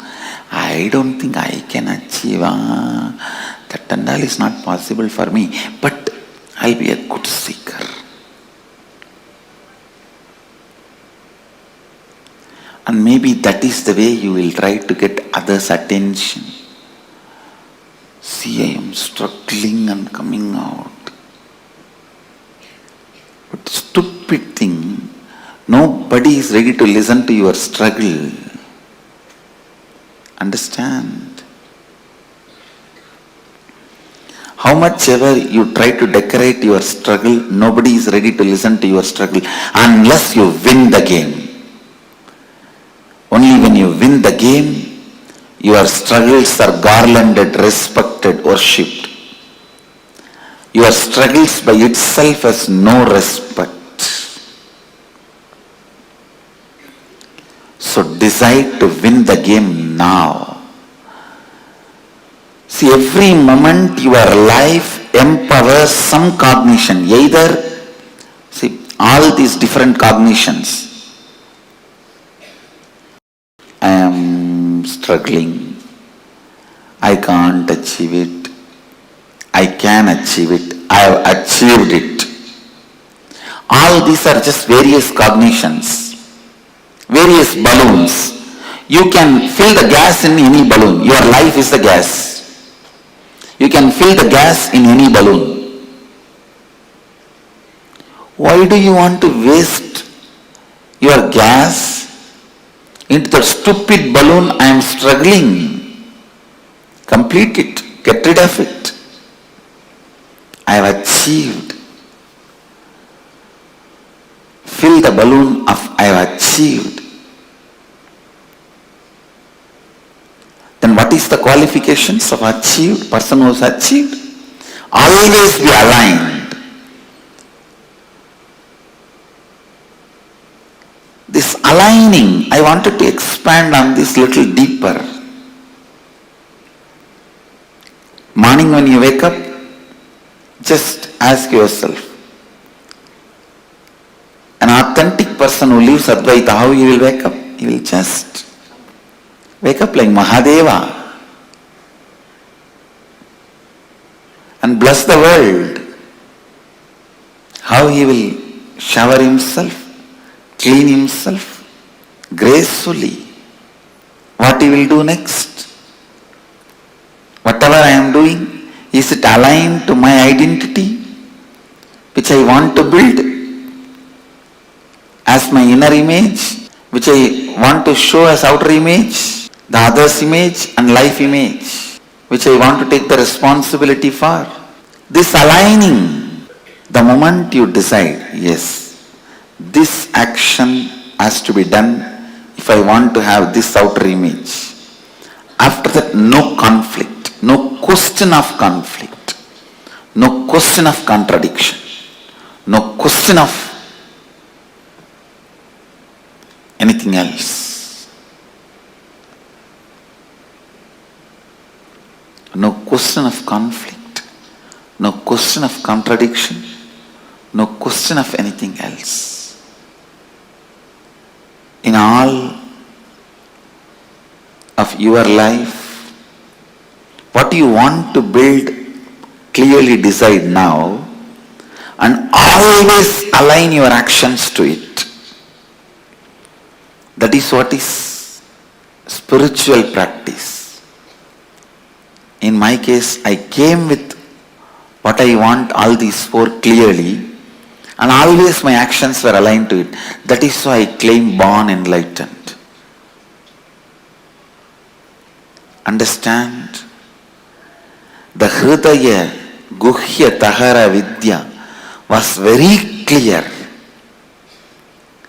The spontaneous expression, the way you think, every moment you are thinking, let it be aligned to what you want to show you as you to the world. What do you want to feel you as you to you? What do you want others to feel you as you? What do you want to feel as world? Again and again and again align yourself to that authenticity. The best inner image you want to have, best outer image you want to have, best others image you want to have, best life image you want to have. How much ever you think it is difficult, it is achievable. Be very clear. The idea of your difficulty is nothing but your SDHD. See, the mirage water need not be drained for your car to go in the road. The summertime, noon, mid-noon, you will see the mirage water in the road. It literally looks like a large water body in the middle of the road. Do you need to bring big motor pumps, pipe and drain the water for your car to drive? No. You just need to understand it is illusion and drive. Same way, your SDHD, you don't need to be struggling with it. You just need to know it is your SDHD and drive. I tell you, anything can be given up in the life. Anything can be lost. Not one thing. That is self-driving motivation. Just if that is maintained, everything is done. The high self-drive, in anything you take it up. The high self-drive is life. Not having the high self-drive is death. That's all. That's all is life. Whenever in your life you lived with high self-drive, you are alive. Whenever it was lost, you are dead. Whenever you had high self-drive in your life, you were alive. Don't remember the moments of money as important moments in your life. Don't remember moments you have been rewarded, awarded as the important moments of your life. Don't keep those stupid photographs of your graduation, your lottery winning in your house as your important moments of the life. No. When that stupid cap was put and that certificate was given in your hand, you become intelligent. Don't keep that as a memorable moments of your life in your house. Whenever you had a high self-drive, those moments are the most memorable moments of your life. Keep them as the memorable moments of your life in your house. I tell you, high self-drive. Don't keep that stupid marriage photograph, your graduation photograph, all that as the memorable moments of your life. Your first baby, you bought a new house, first house. All these as the memorable moments of your life. No, all this happens as an accident. The high self-inspired drive moments you had in your life, those moments, memories of those moments, achievements of those moments, it might have been as simple as you took the lawn mower and mowed your whole house, whole lawn. Or you took the vacuum cleaner and cleaned your whole house. It can be as simple as those moments. Or you decided to hike the mountain and went on a hike. Or you decided to swim and swam for 2-3 hours. Or you decided to go for a long perpetual completion session and sat for 3-4 hours in the space of completion. It can be as simple as any one of these. High self-drive moments should be respected, celebrated, worshipped, remembered as the memorable moments of your life. All this, the first house you bought, the graduation certificate, your marriage, your first kid, all these can be social accidents. You say that social accident moments of my life. Keep them all in archives in your house. Social accident moments of my life. But only when you were living in the high drive. It can even be in your office without bothering about what money is going to come or anything. You just sat for 10 days and finished a project. Those moments, high self-drive moments, get them as the memorable moments of your life. Get them as memorable moments of your life. And they are only memorable moments of your life. They are only memorable moments of your life. They only need to be repeated. Understand? The moments need to be repeated in your life is the high self-drive moments. Not for money, neither for reward or for any other things. Just out of self-inspiration. The dharmic high drive moments you had in your life are the moments to be celebrated, experience to be cherished, inspiration to be kept alive, life to be recreated. Please understand, again and again and again, see how you can become more and more authentic to your best inner image, outer image, life image, others image.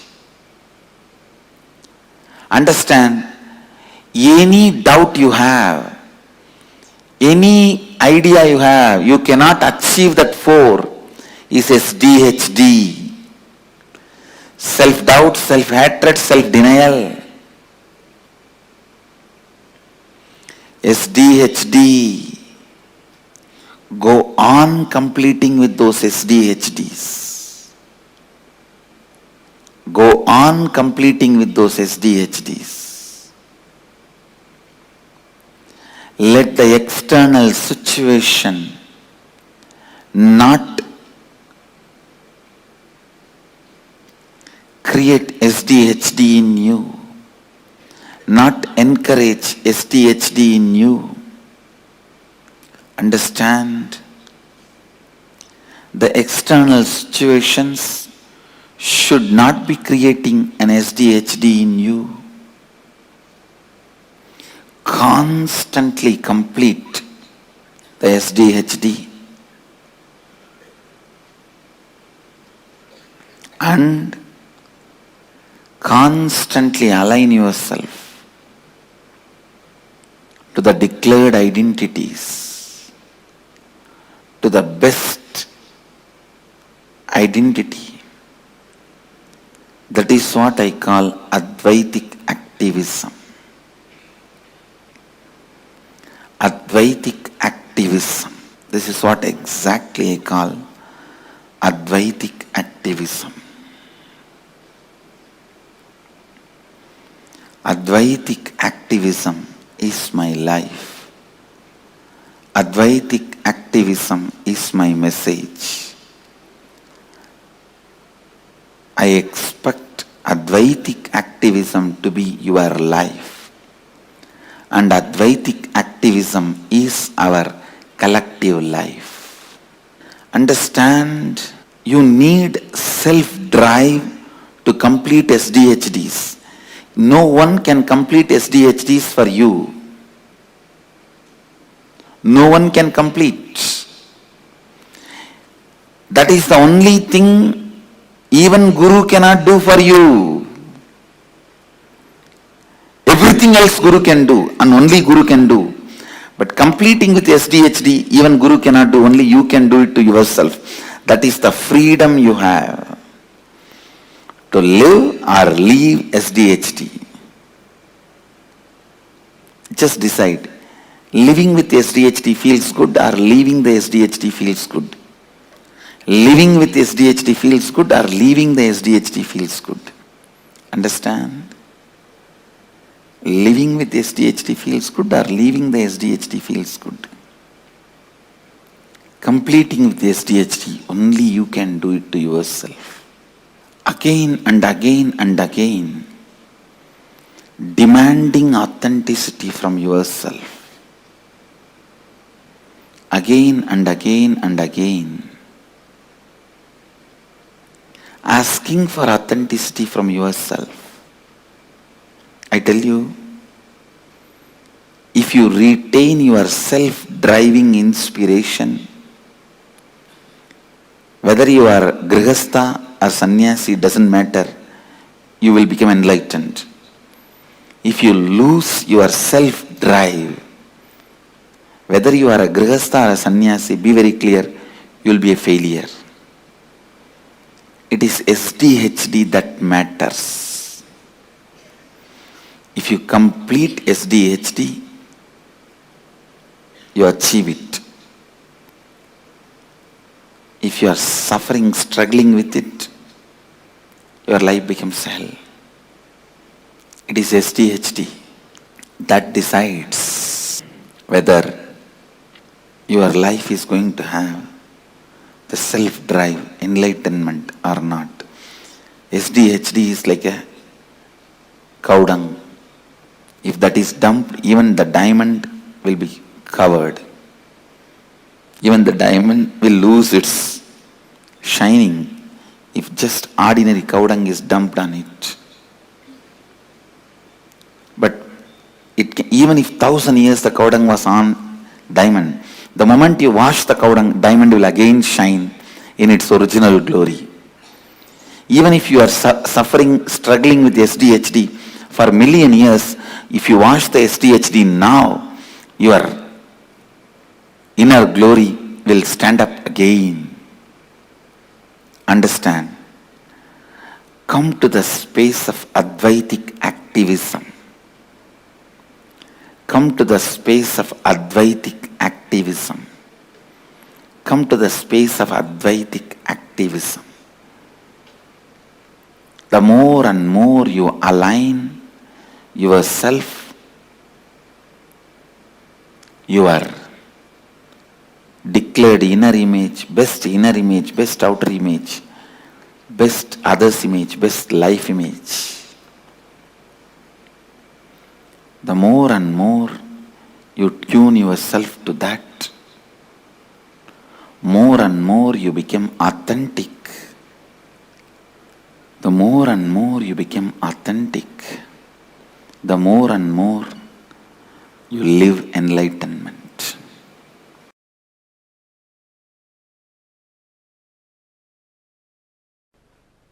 Please understand, self-drive is the source of the knowledge a human being has.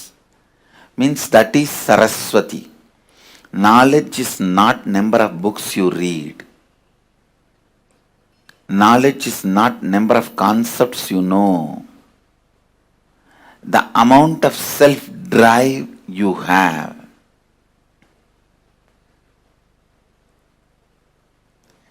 understand, giving a right context to the self-drive is only the job of Saraswati, knowledge. When there is a right context, the self-drive never gets dried up. If it gets dried up, it is from the wrong context. It is the lower level pleasures. It is not self-drive. Self-drive which gets dried up is from violence or from greed. Please understand, the self-drive comes out of fear and greed, gets dried up just in few days. Giving the right context for your self-drive is the job of Saraswati. All the knowledge, the reason for all the knowledge, reason for all the books, reason for all the knowledge transmission mechanism is to give you the right context for your self-drive. To give the right context for your self-drive.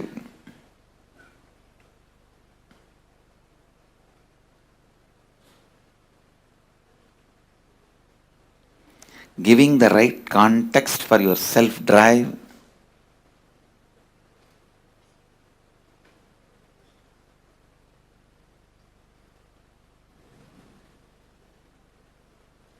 is the source, purpose, reason, cause, sole cause of your knowledge.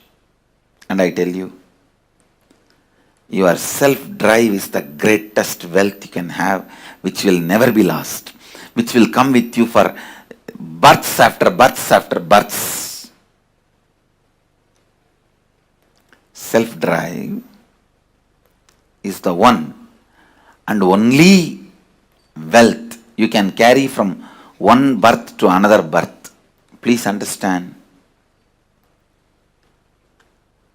If you want to go to US, you have to change Indian currency to US currency. If you want to come from US to India, you have to change US currency to Indian currency.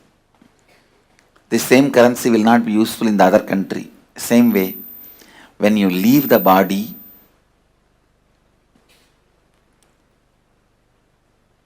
whatever you accumulated in this birth, wealth, life, relationships, properties, nothing will be useful in the next birth. But the self-drive you accumulated will be there with you in your biomemory as your asset. I tell you, self-drive is the Lakshmi. Self-drive is the ultimate wealth, ultimate asset.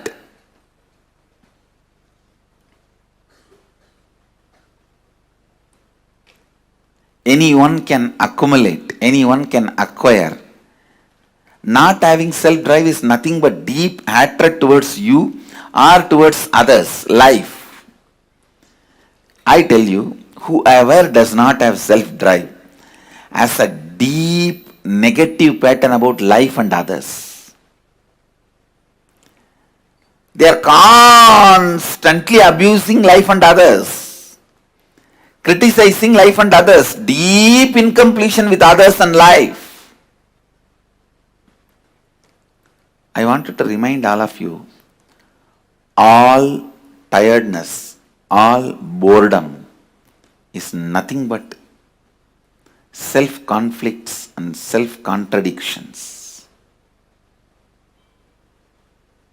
Self-conflicts and self-contradictions. Self-conflicts and self-contradictions.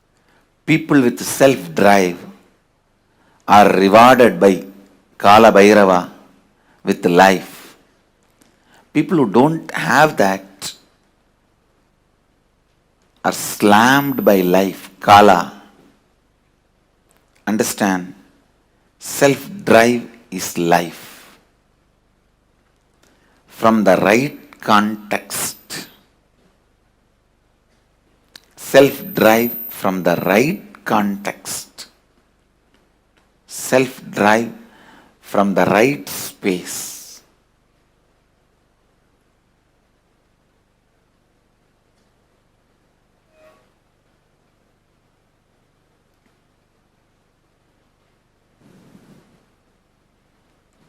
Self-drive is the only energy, Durga, you can have.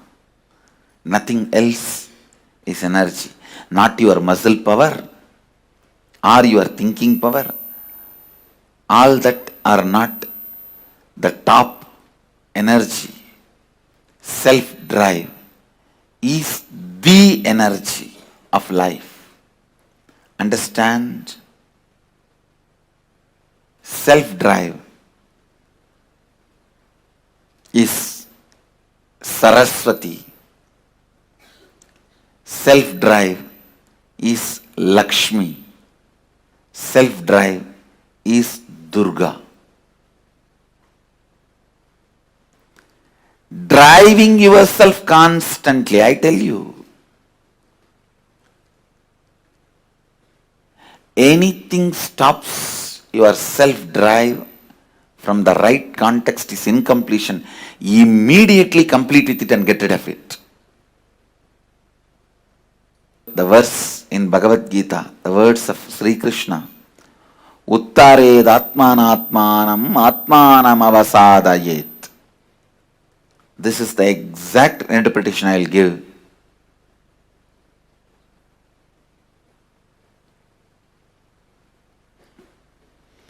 Raising your self-drive by yourself by setting the right context. You will be a great friend for yourself. If you can't raise your self-drive by yourself by setting the right context, you are the greatest enemy for you. It is the self-drive that makes you king or beggar. It is the self-drive that gives you self-respect or not. It's a self-drive that gives you the ability to exist. That is a self-drive that gives you the strength to live. Self-drive is the love for life. Self-drive is the devotion for life. Self-drive is commitment towards life. Self-drive is the scale to measure your authenticity, integrity, responsibility, and enriching.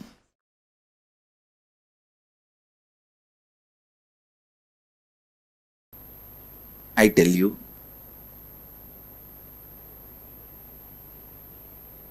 now whatever I am speaking, if you just pen down, when you started developing the patterns, ideas, moving out of your original Advaitic state and relive, it will be literally like a miracle cure for tons of problems you have. Even not having self-drive is a problem. If you find out when you lost the Advaita, that is the time you would have lost your self-drive for life.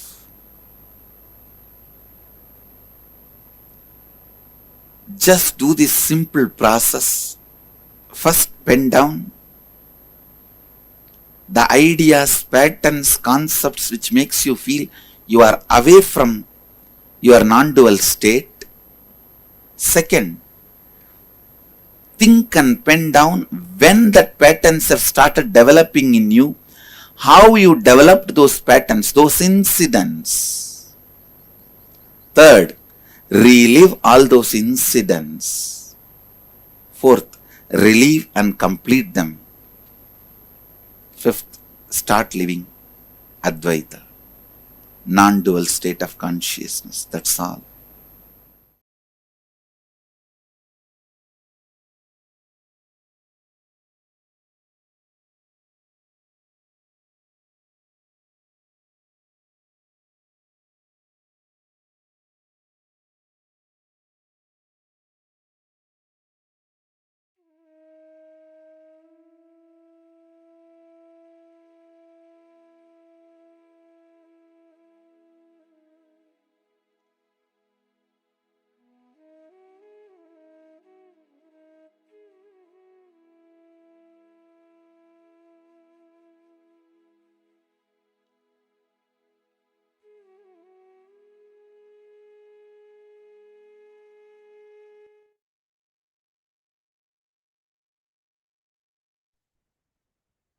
You don't need to wait for suddenly somewhere something to happen from outside for you to be inspired to do something.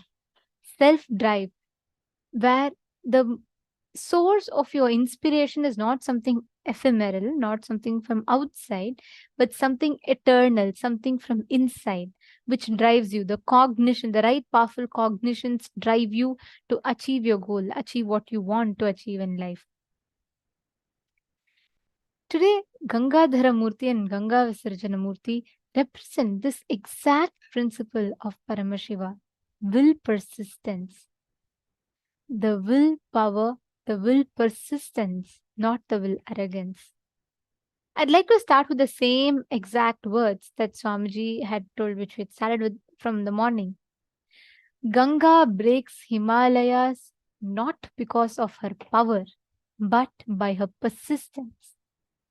Will persistence is the key, and we've all been listening to that from morning till now.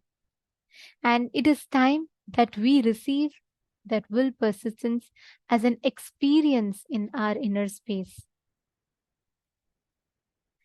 It is time that we receive the initiation into super-determinism. So we all learned about will persistence, we learned about super-determinism, and now let us experience that directly from the initiation with Swamiji. Okay, one of the Chinese participants is asking, Ma, can you explain what happens when Swamiji blesses you? Yes. See, Ma, when Swamiji blesses us, right? Swamiji is literally, this is the best example for us to understand. So let's say if I am in the ground floor of a building, okay, I can see 3 meters, something, just a few steps away in front of me, I can have a little bit of a view.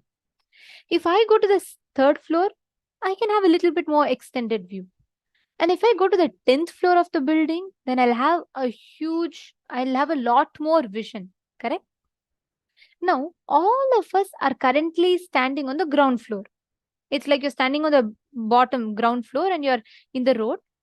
And Swamiji, who's on the 10th floor, can see that a truck is approaching. The truck is driving in an uncontrollable speed and it may approach you anytime.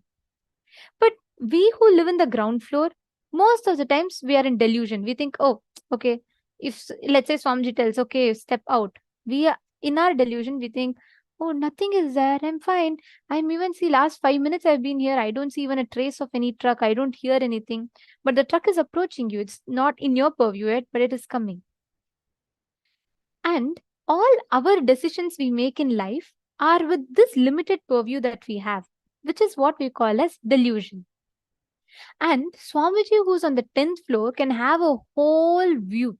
He's literally on the sky. He means he can have the full view. So Swamiji knows what is going to happen. Swamiji knows if you head in this path, what will happen. If you move out, what will happen. What should you do, what you should not.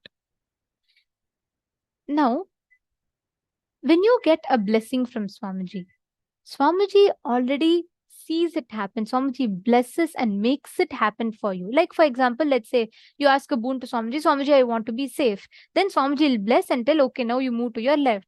Then there'll be correct time, the truck will pass you, you will not be hurt. Every blessing that Swamiji gives is Swamiji creating the reality that we want. By not, Swamiji tells, what I tell is not a prediction. I see the reality and I tell. When Swamiji blesses you for something, it's not a prediction. When Swamiji says, Ma, you will manifest wealth, Swamiji is not predicting the future. Swamiji is declaring the future that is going to happen to you. Are you catching it? I'm sorry, I'm not getting your name. It's in Chinese text. But are you understanding? Why is this answering your question? So when Swamiji blesses you, right, Swamiji is literally giving you that pointer based on which you can operate, make decisions for your life. Okay, I see you said you understood. Wonderful. So that is what is blessing. So every time you ask a boon to Swamiji and Swamiji is saying Tathastu, Swamiji has already made it happen for you. He's seen it happen and Swamiji is giving you that blessings, that guidance for you to take steps to make it happen. Yes.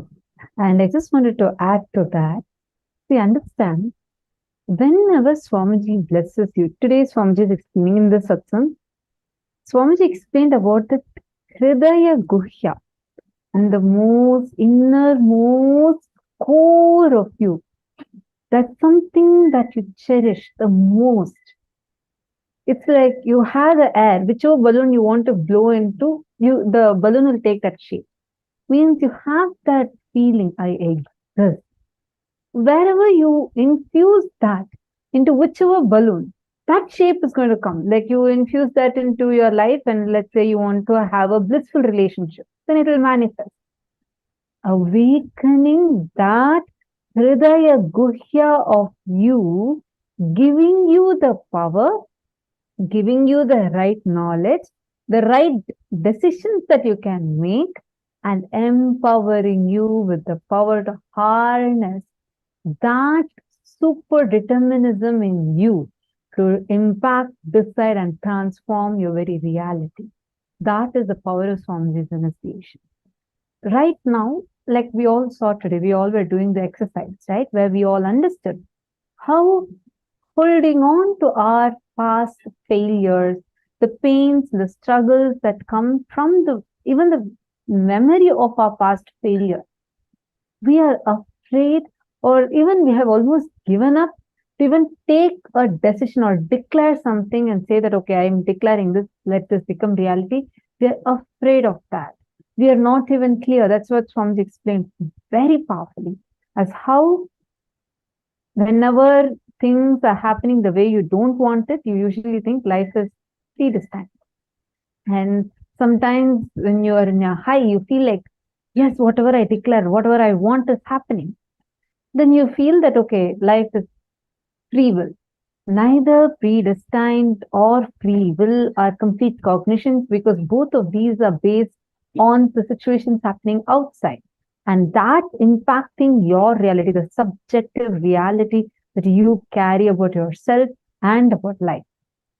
Instead, when that subjective experience of you becomes Paramashiva, from that, when you declare, this is what I want, let this manifest into reality, that is super-determinism.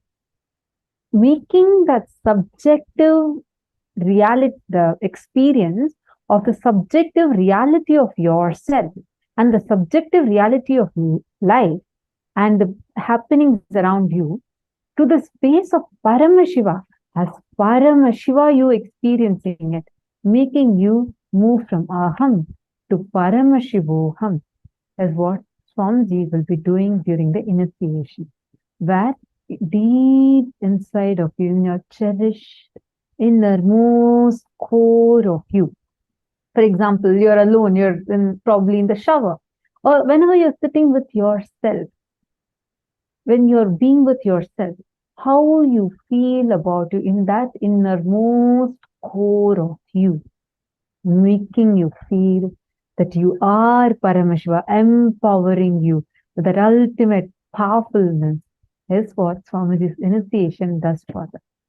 It transforms the very feeling, the idea, the identity we carry about ourselves, even in that innermost core. Many times, superficially outside, you may be able to talk certain things, you may be able to hold a certain identity, but when you are with yourself, what is that cherished idea that you carry inside you about you in your core? Transforming that very core ultimate experience is what Swamiji will be gifting to us, showering us with during today's initiation. And today we are going to be receiving the darshan of Ganga Dharamurti and Ganga Visarjana Murti forms of Paramashiva. Like we all listen to Swamiji himself narrating the story of how Devi Ganga happens to planet Earth, right? How she comes from the Satya Loka to Bhuloka. The form of Paramashiva which gets Ganga into his head into his jatas, is Ganga Dharamurti. The form of Paramashiva through which he releases the Ganga to planet Earth is Ganga Visarjana Murti. These two are the forms of Paramashiva that we are going to be having the darshan of today. We will now be chanting the Dhyana Shloka of this form of Paramashiva. So, Dhyana Shlokas are the sacred chants that describe that particular attribute of Sadashiva, like however Paramashiva assumes, like each form of Paramashiva, it describes in elaborate detail, and each of these mantras are taken from the Vedas and Agamas, which describe those respective forms of Paramashiva. So we will now be chanting the Dhyana Shloka of Ganga Dharamurti and Ganga Visarjanamurti form of Paramashiva.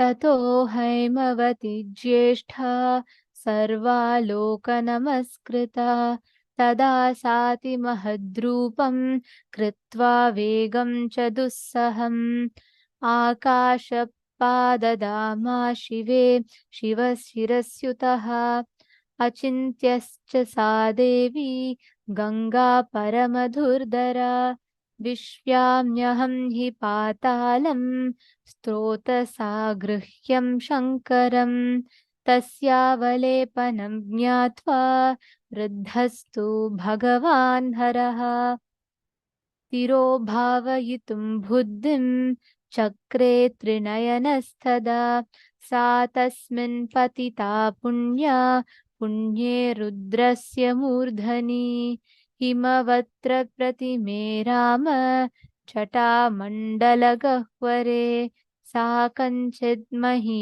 गन्तुं नाशक्नोद्यनमास्थिता नैव सा निर्गमं लेभे जटामण्डलमन्थतः तत्रैवाभं भ्रमद्देवी संवत्सरगणान् बहून् तामपश्यन् पुनस्तत्र तपः परमास्थितः स तेन तोषतिश्चासि दत्यन्तं रघुनन्दन विससर्जं ततो गंगा हरो बिन्दुसरः प्रति तस्या विसृज्यमानायां सप्तस्तोत्रं सिजञ्जिरे ह्लादिनी पावनी चैव नलिनी च तथैव च तिस्रः प्राचीं दिशं जग्मुर्गङ्गा शिवजला शुभाः सुचक्षुश्चैव सीता च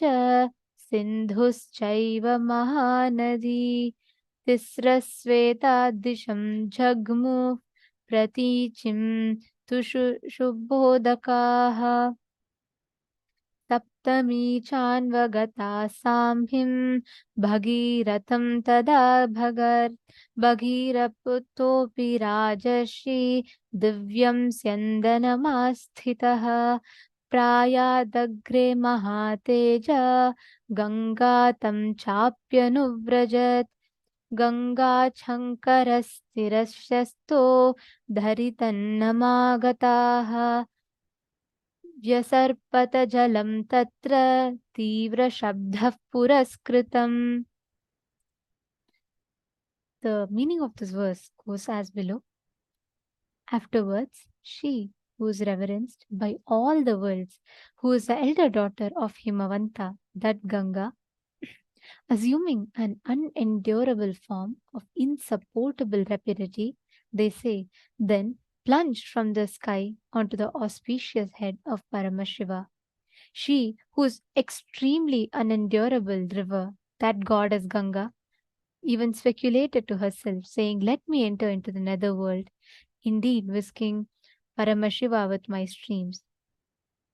Discerning her ego, Paramashiva, then on his part, that three-eyed god, Paramashiva, pent up her in the tufts of his matted locks, his jatas, and, O Rama, she, that holy river Ganga, swooped down into the cavernous curls of the matted hair of Paramashiva, and she became a detainee in them.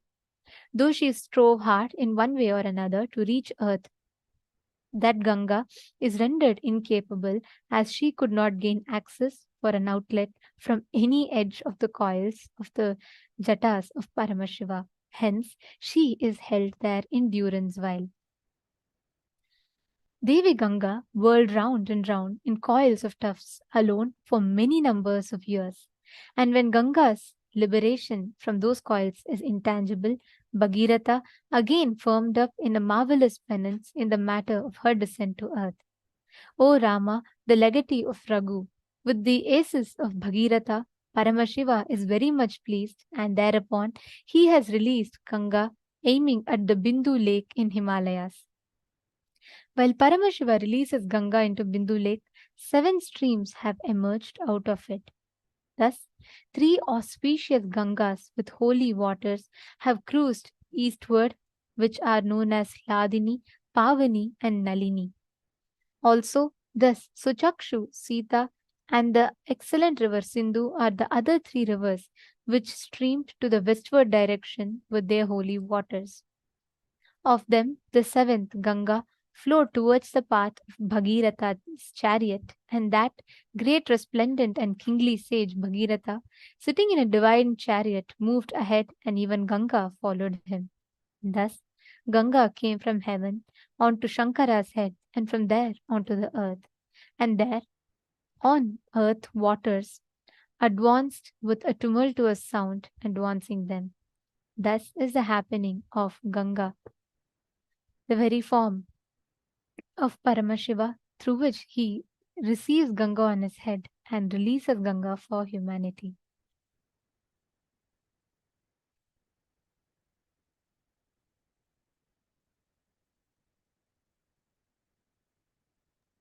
This is a very auspicious form whose darshan all of us are going to be enjoying today. And I just want to announce a very, very important thing for all the participants that are here, because in just a few more minutes, the darshan is going to be starting. I request all the participants to first please come on the camera. Please sit on the camera.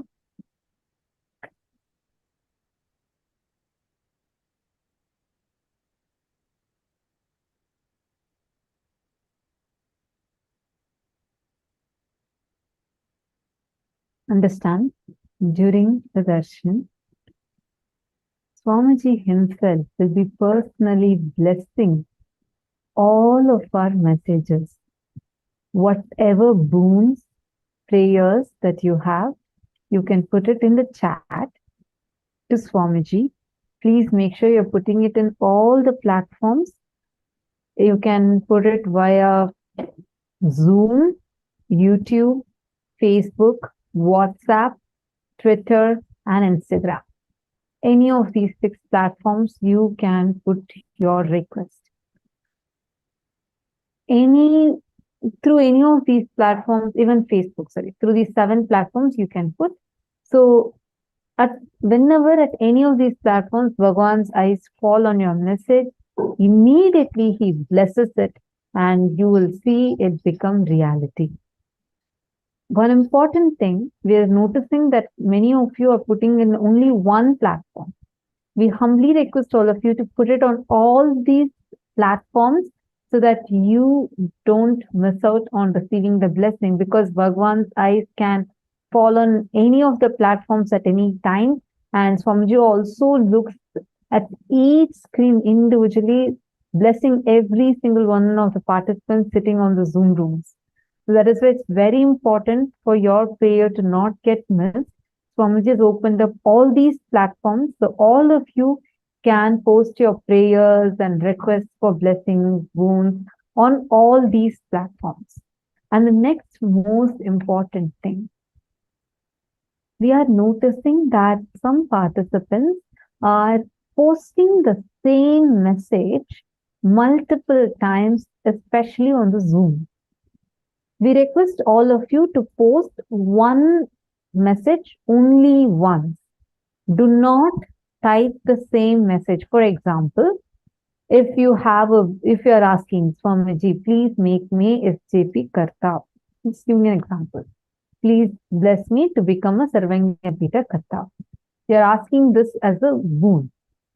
You can ask one other boon as another message, no problem. but do not put the same one message multiple times. We are noticing that many of you are doing this, and what is happening is you are missing out the response that Swamiji has given to you. We noticed multiple times that even if Swamiji has responded to your message, you are missing out on that, and you are continuously posting the same message.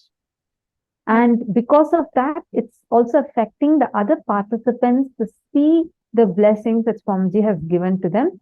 So we request all of you to please acknowledge this.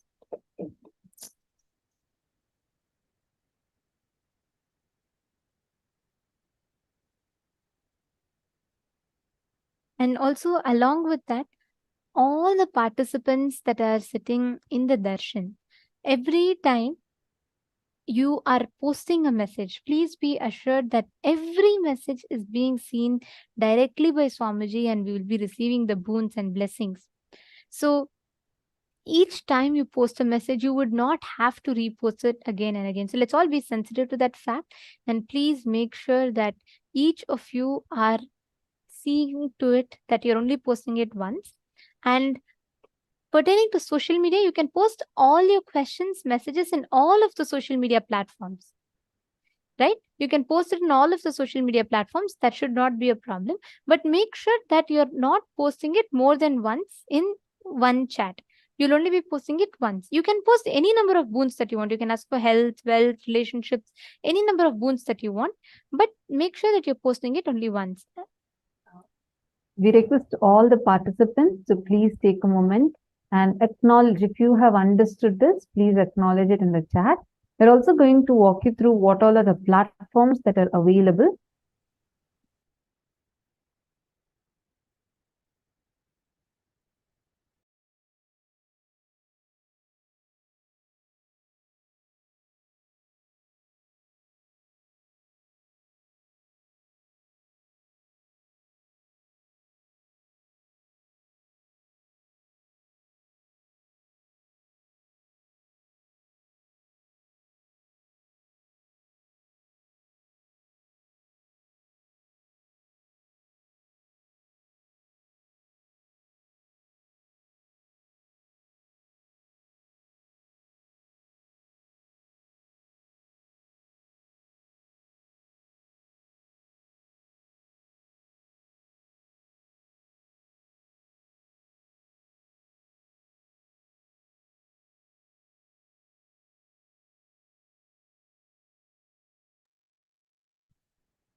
You can go to Kailasa's SPH Nithyananda YouTube channel. It's youtube.com/@Nithyananda TV. Please take a moment and kindly go to this YouTube channel.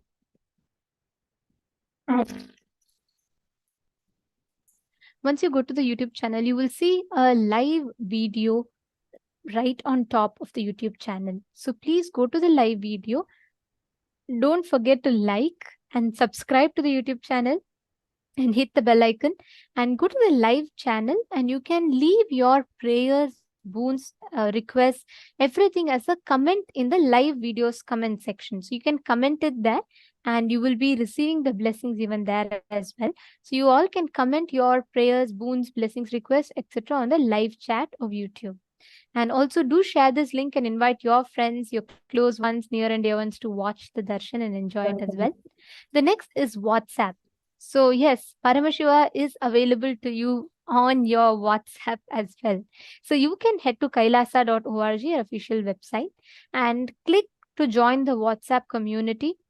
You will see right on the home page, you will see an option called Join WhatsApp Community, and it will give you it will automatically lead you to a WhatsApp page, and you'll just have to click join chat, and you can join there. And in this chat, you can ask all your prayers, blessings, requests to Swamiji. The next is Twitter. On Twitter, you can go and find Swamiji's official Twitter handle, which is @Sri-Nithyananda. And you can go to that Twitter handle and you can post your questions there. So once you go to Twitter, don't forget to follow Swamiji on Twitter. And you can see the top pinned tweet, and make sure you go to the pinned tweet and use the hashtag ask the avatar in that pinned tweet, and you can post a reply to that tweet with hashtag ask the avatar, and you can post your prayers on Twitter.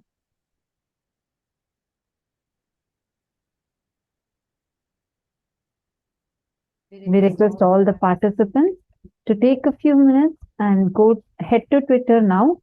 And if you are able to see this and you're able to reply to the pinned tweet, kindly let us know. We'll give you all a few minutes.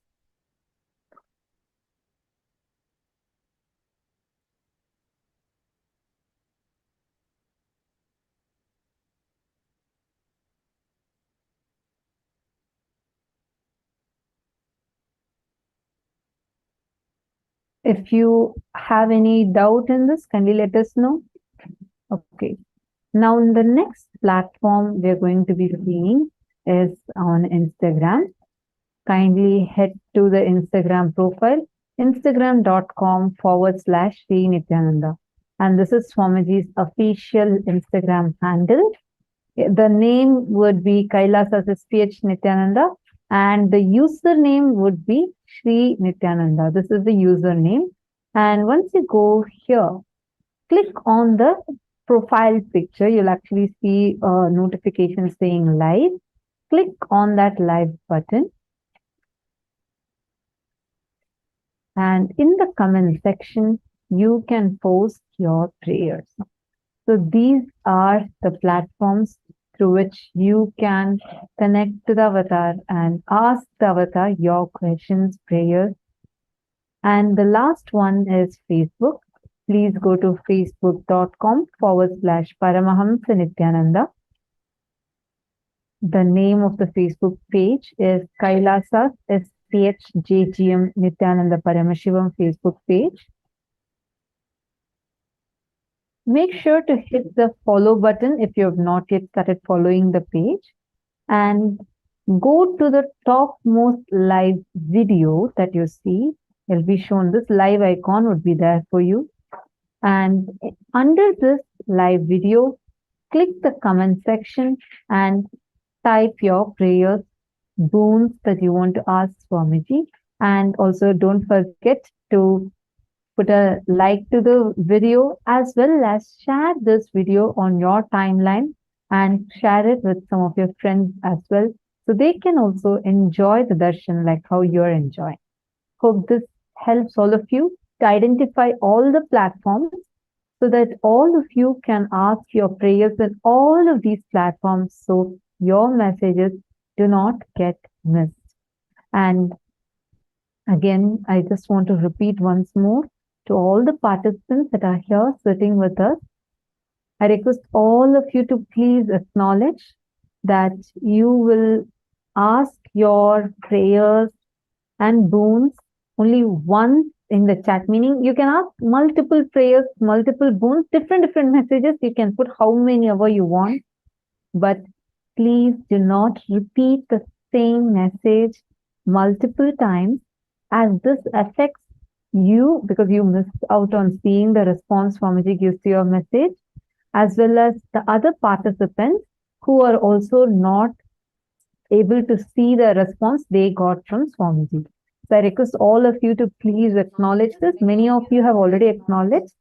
I request all others also, other participants. I see many more joining right now. Can I request all of you to please acknowledge? You all can post in the chat saying yes, you acknowledge. So we're sure that all of you understood. And another most important thing is each of us here are very, since like so many of you are from China, Australia, different parts of the world, many places where it's nighttime, many places where it's your early morning, midnight or afternoon. And each of you log in from different time zones to have a darshan, to sit with Swamiji. Now, one important thing is during darshan, understand your place literally becomes a temple. When Swamiji says, Gangadhara Murti is manifesting literally from Kailasa. Swamiji is bringing down that energy, his dimension of Gangadhara Murti, and Swamiji is manifesting it for us. So every one of you that are sitting here, understand the darshan space is extremely sacred. So do not move around, do not stretch your legs, do not look away from the camera. This moment is where you are coming face to face with the divine. It's a very sacred, powerful process. So make sure we are maintaining the sanctity, the sacredness of the darshan. Please do not stretch your leg, do not lie down, do not put your camera facing the ceiling. If any of this happens, our digital security will be moving you all to the waiting room.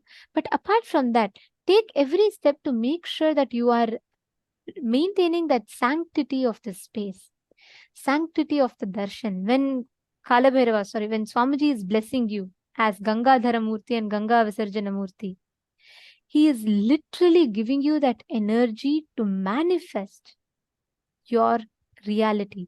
He is creating the reality for you. Every word of Swamiji is an initiation.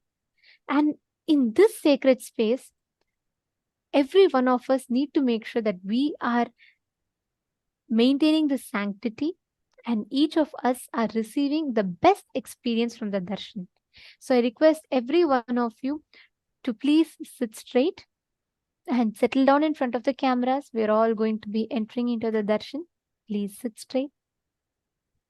Sit with your head, neck, and spine in a straight line. Now, enter a deep meditative state. Start chanting the Mahavakya. Om Nithyananda Paramashivoham. Intensely chant the Mahavakya. Prepare your inner space to receive the darshan.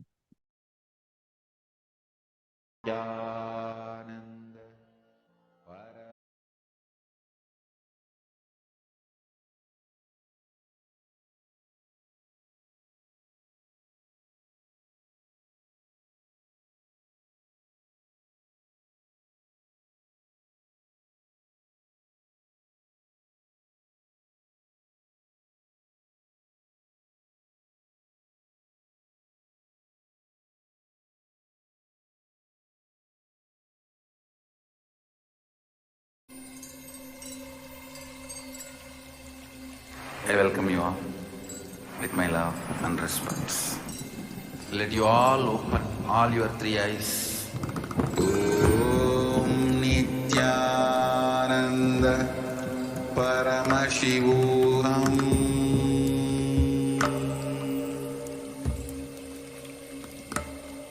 Om Nithyananda Paramashivoham.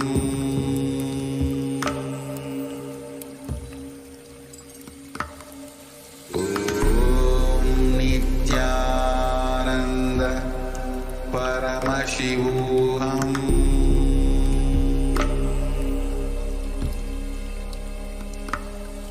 Om Nithyananda Paramashivoham. Om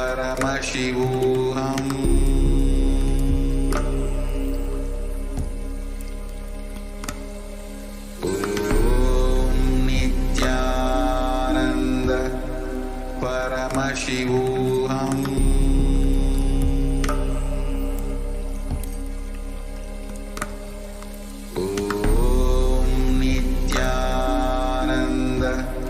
Paramashivoham.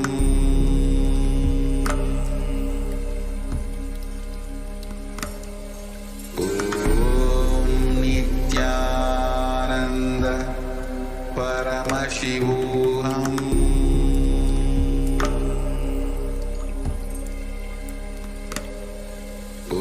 Om Nithyananda Paramashivoham.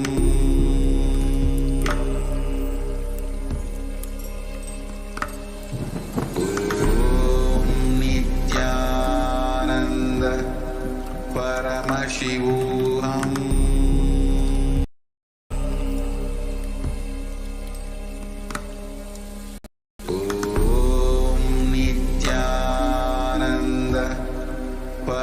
Paramashivoham.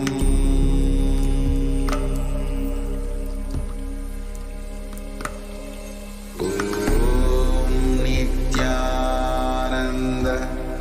Paramashivoham.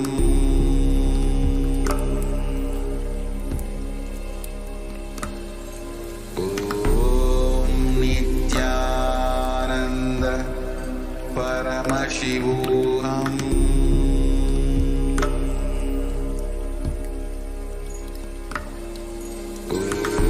Om Nithyananda Paramashivoham.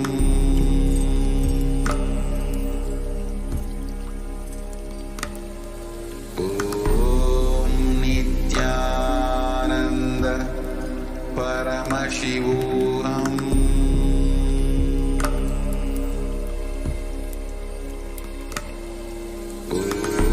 Om Nithyananda Paramashivoham.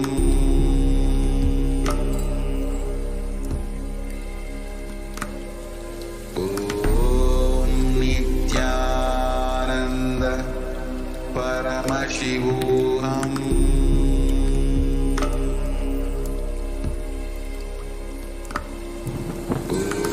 Om Nithyananda Paramashivoham.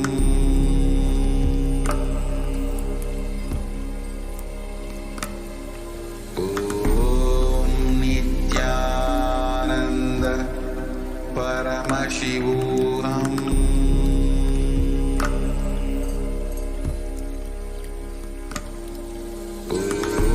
Om Nithyananda Paramashivoham.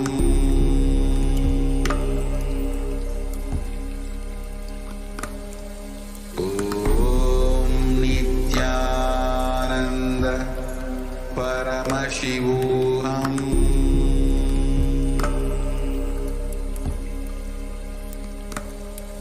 Om Nithyananda Paramashivoham.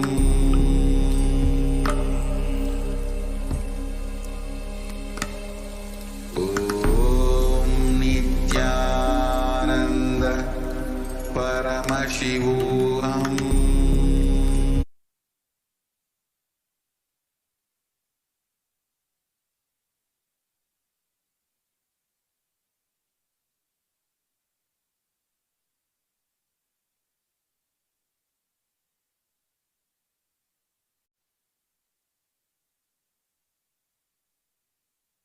Connecting with the divine with your eyes closed is meditation. Connecting with the divine with your eyes open is darshan. Come, let us all now move from meditation to darshan. Slowly, very slowly, please open your eyes.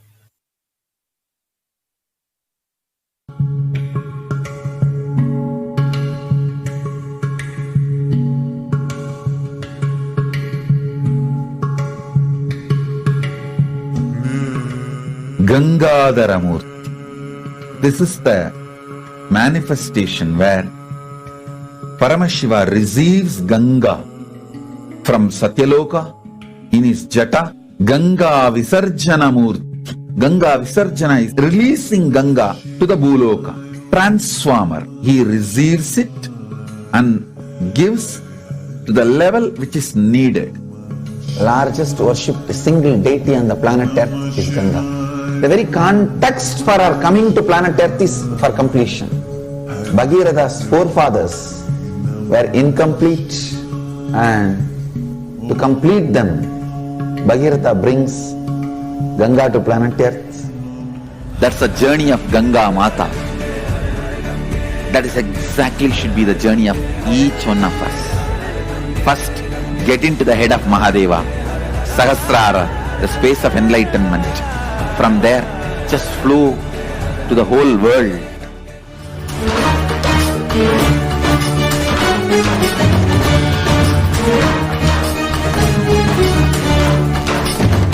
மங்கையிடம் கொண்டு கங்கை முடிக்கொண்டு நர்த்தனம் புரியும் ஈசனே, சுடலை பொடி பூசி முடுக்கை தனை ஏந்தும் காலனே புடித்தோலனே, வீடு விழியால் உள்ள முறைகின்ற மதுரை மாநகரின் ராசனே, இன்னல்களை கலைந்து இன்பங்களை அளிக்கும் சுந்தர வடமணி நேசனே, ஞாயிறு திங்கள் நித்த முறைகின்ற செவ்விழி கொண்ட செல்வனே, சொக்கனே எந்த சோமனே, ஐயா சோதி வடிவான ரூபனே, அடிமுடி காணா அண்ணாமலையே அகிலம் போற்றிடும் ஐயனே, நாலாவரணனே நால்வர் போற்றிட நயமுடனாடிடும் நாதனே, ஆழகாலம் உண்டு ஆழம் காடுதனில் ஆனந்த நடமிடும் ஆதி செய்வனே, மங்கையிடம் கொண்டு கங்கை முடி கொண்டு நர்த்தனம் புரியும் ஈசனே, சுடலை மொழி பூசி முடுகை ஏந்தும் காலனே புலிதோலனே, மீனின் விழிகால் உள்ள முறைகின்ற மதுரை மாநகரின் ராசனே, இன்னல்களை கலைந்து இன்பங்களை அளிக்கும் சுந்தர வடமணி நேசனே.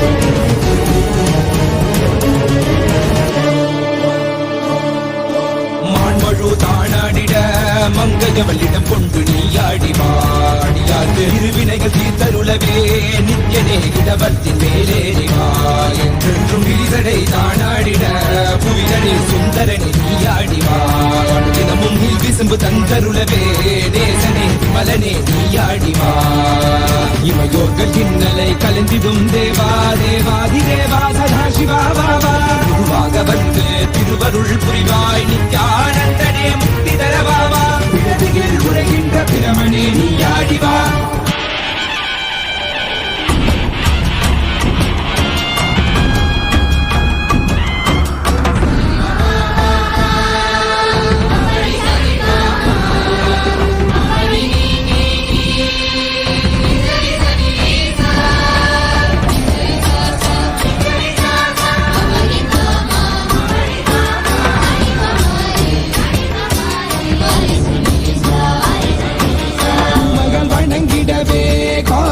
மண்ணாய் உரைபவனே அப்பாய் காட்சி தரும் எங்கள் ஆணை காவலசே ஆதிகந்தமிலாத ஜோதியாய் அருணகிரி உரைநாதனே உலகை இயக்கிடும் வாயு வடிவே காலகத்தி ஈசனே சொல்லுதிடத்தில்லை நகர்தனி வானில் ஆடும் கூத்தனே பஞ்சபூதமும் நித்தம் பணியும் பரமனே பரமேசனே நித்யரசித நித்ய வைபவ குப்த கைலை வாசனே ஈசனே சர்வேசனே பரமேசனே ஜெகதீசனே நித்யனே ஆனந்தனே என் ஜீவனே குரு சேவனே நித்யனே ஆனந்தனே என் ஜீவனே குரு சேவனே நித்யனே ஆனந்தனே என் ஜீவனே ஆனந்தனே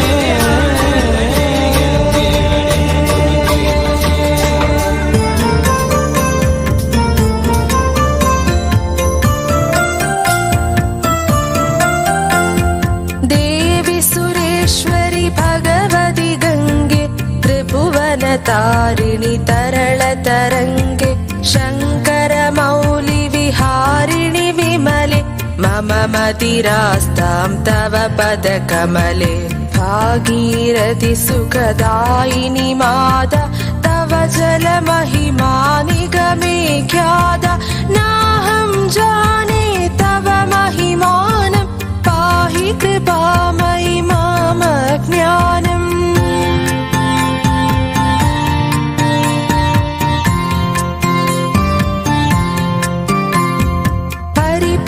पाद्यतरङ्गिणि गङ्गे हिमविदुमुक्ताधवळतरङ्गे दूरीकुरु मम दुष्कृति भारं कुरु कृपया भवसागरपारं तव जलममलं येन निपीतं परमपदं खलु तेन गृहीतं मातर्गङ्गे त्वय्यो भक्त किलदं द्रष्टं नय शक्तः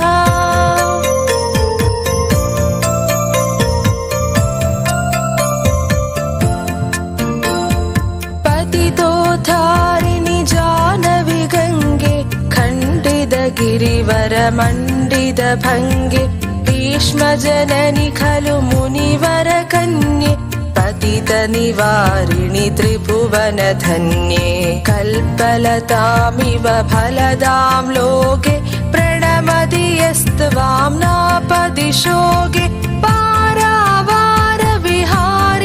गङ्गे विमुखयुवति कृततरलापाङ्गे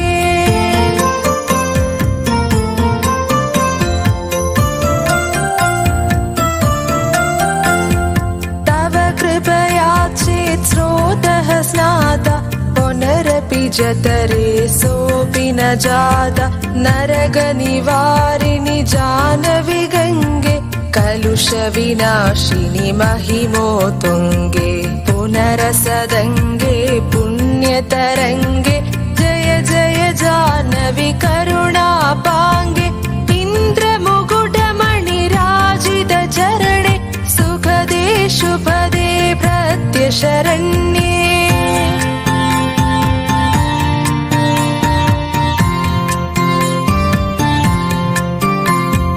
रोगं शोगं तापं पापं हर मे भगवति कुमति कलापं त्रिभुवनसारे वसुधाहारे त्वमसि गतिर्मम खलु संसारे अलगानन्दे परमानन्दे कुरु करुणामयि कादरवन्दे तव तदनिकटे यस्य निवास खलु वैकुन्दे तस्य निवासः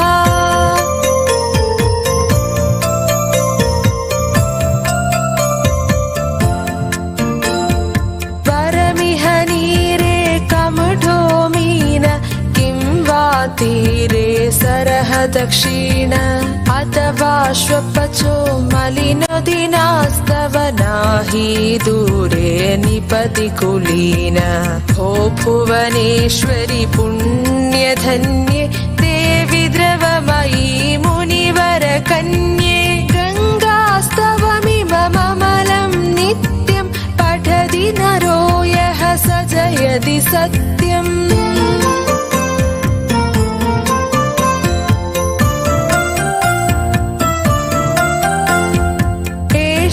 हृदये गङ्गा भक्तिस्तेषां भवति सदा सुखमुक्ति मधुर मनोहर पच्छडिकापि परमानन्द करलिदलापि गङ्गास्तोत्रमिदं भवसारं वाञ्छितफलदं विमलं सारं शङ्करसेवक शङ्कररचितं पठति सुखी स्तव इति च समाप्तः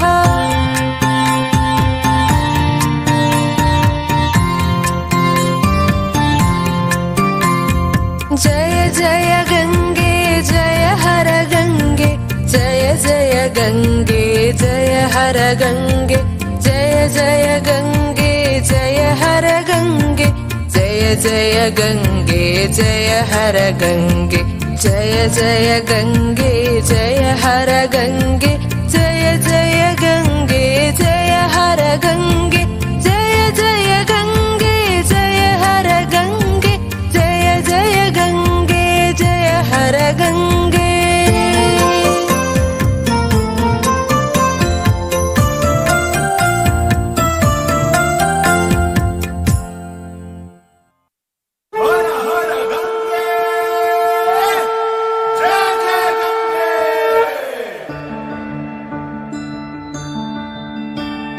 नामों में तेरा नाम बड़ा, हर युग में तेरा काम बड़ा। नामों में तेरा नाम बड़ा, हर युग में तेरा काम बड़ा। हो कोई धाम कोई तीर्थ, तीर्थों में तेरा धाम बड़ा। निवासिनी है गंगे, तू पाप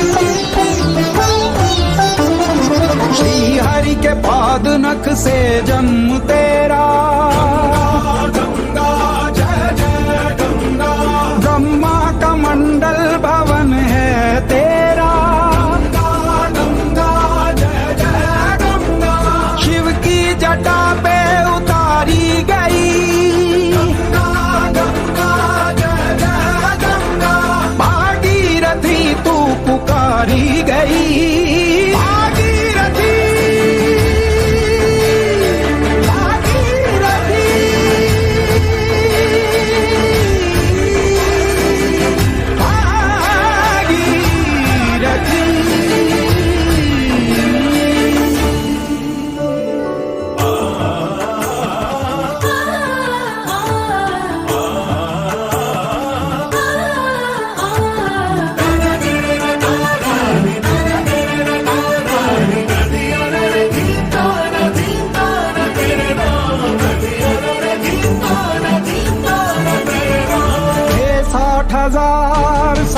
वंशी मुनिशाप से उनकी चिता जली,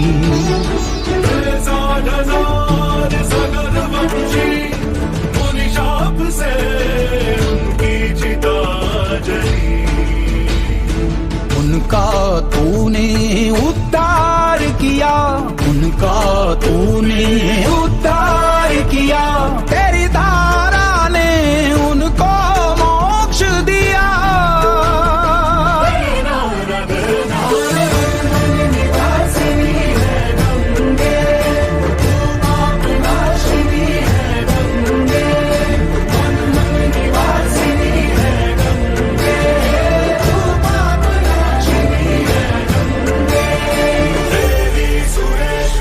भगवती गंगे त्रिभुवन तारिणी तरल तरंगे, शंकर मौली विहारिणी विमले, भगवती रास्तां तव पद कमले।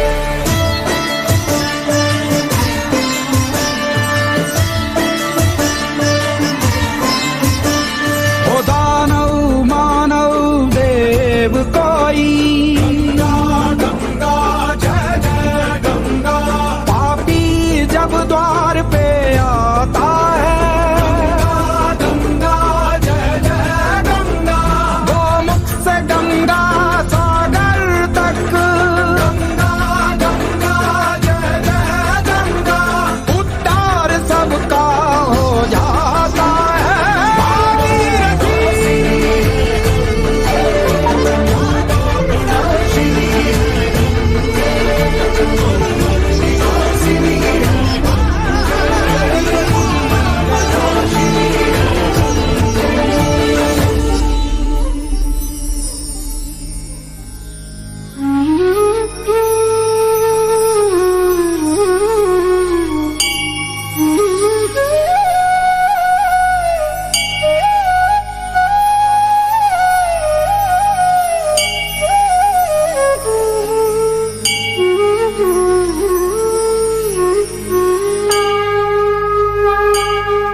नमः शिवाय, ओम नमः शिवाय, ओम नमः शिवाय, ओम नमः शिवाय, ओम नमः शिवाय, ओम नमः शिवाय, नमः शिवाय, नमः शिवाय। गंगाधर लिंगेश्वर शंभो महा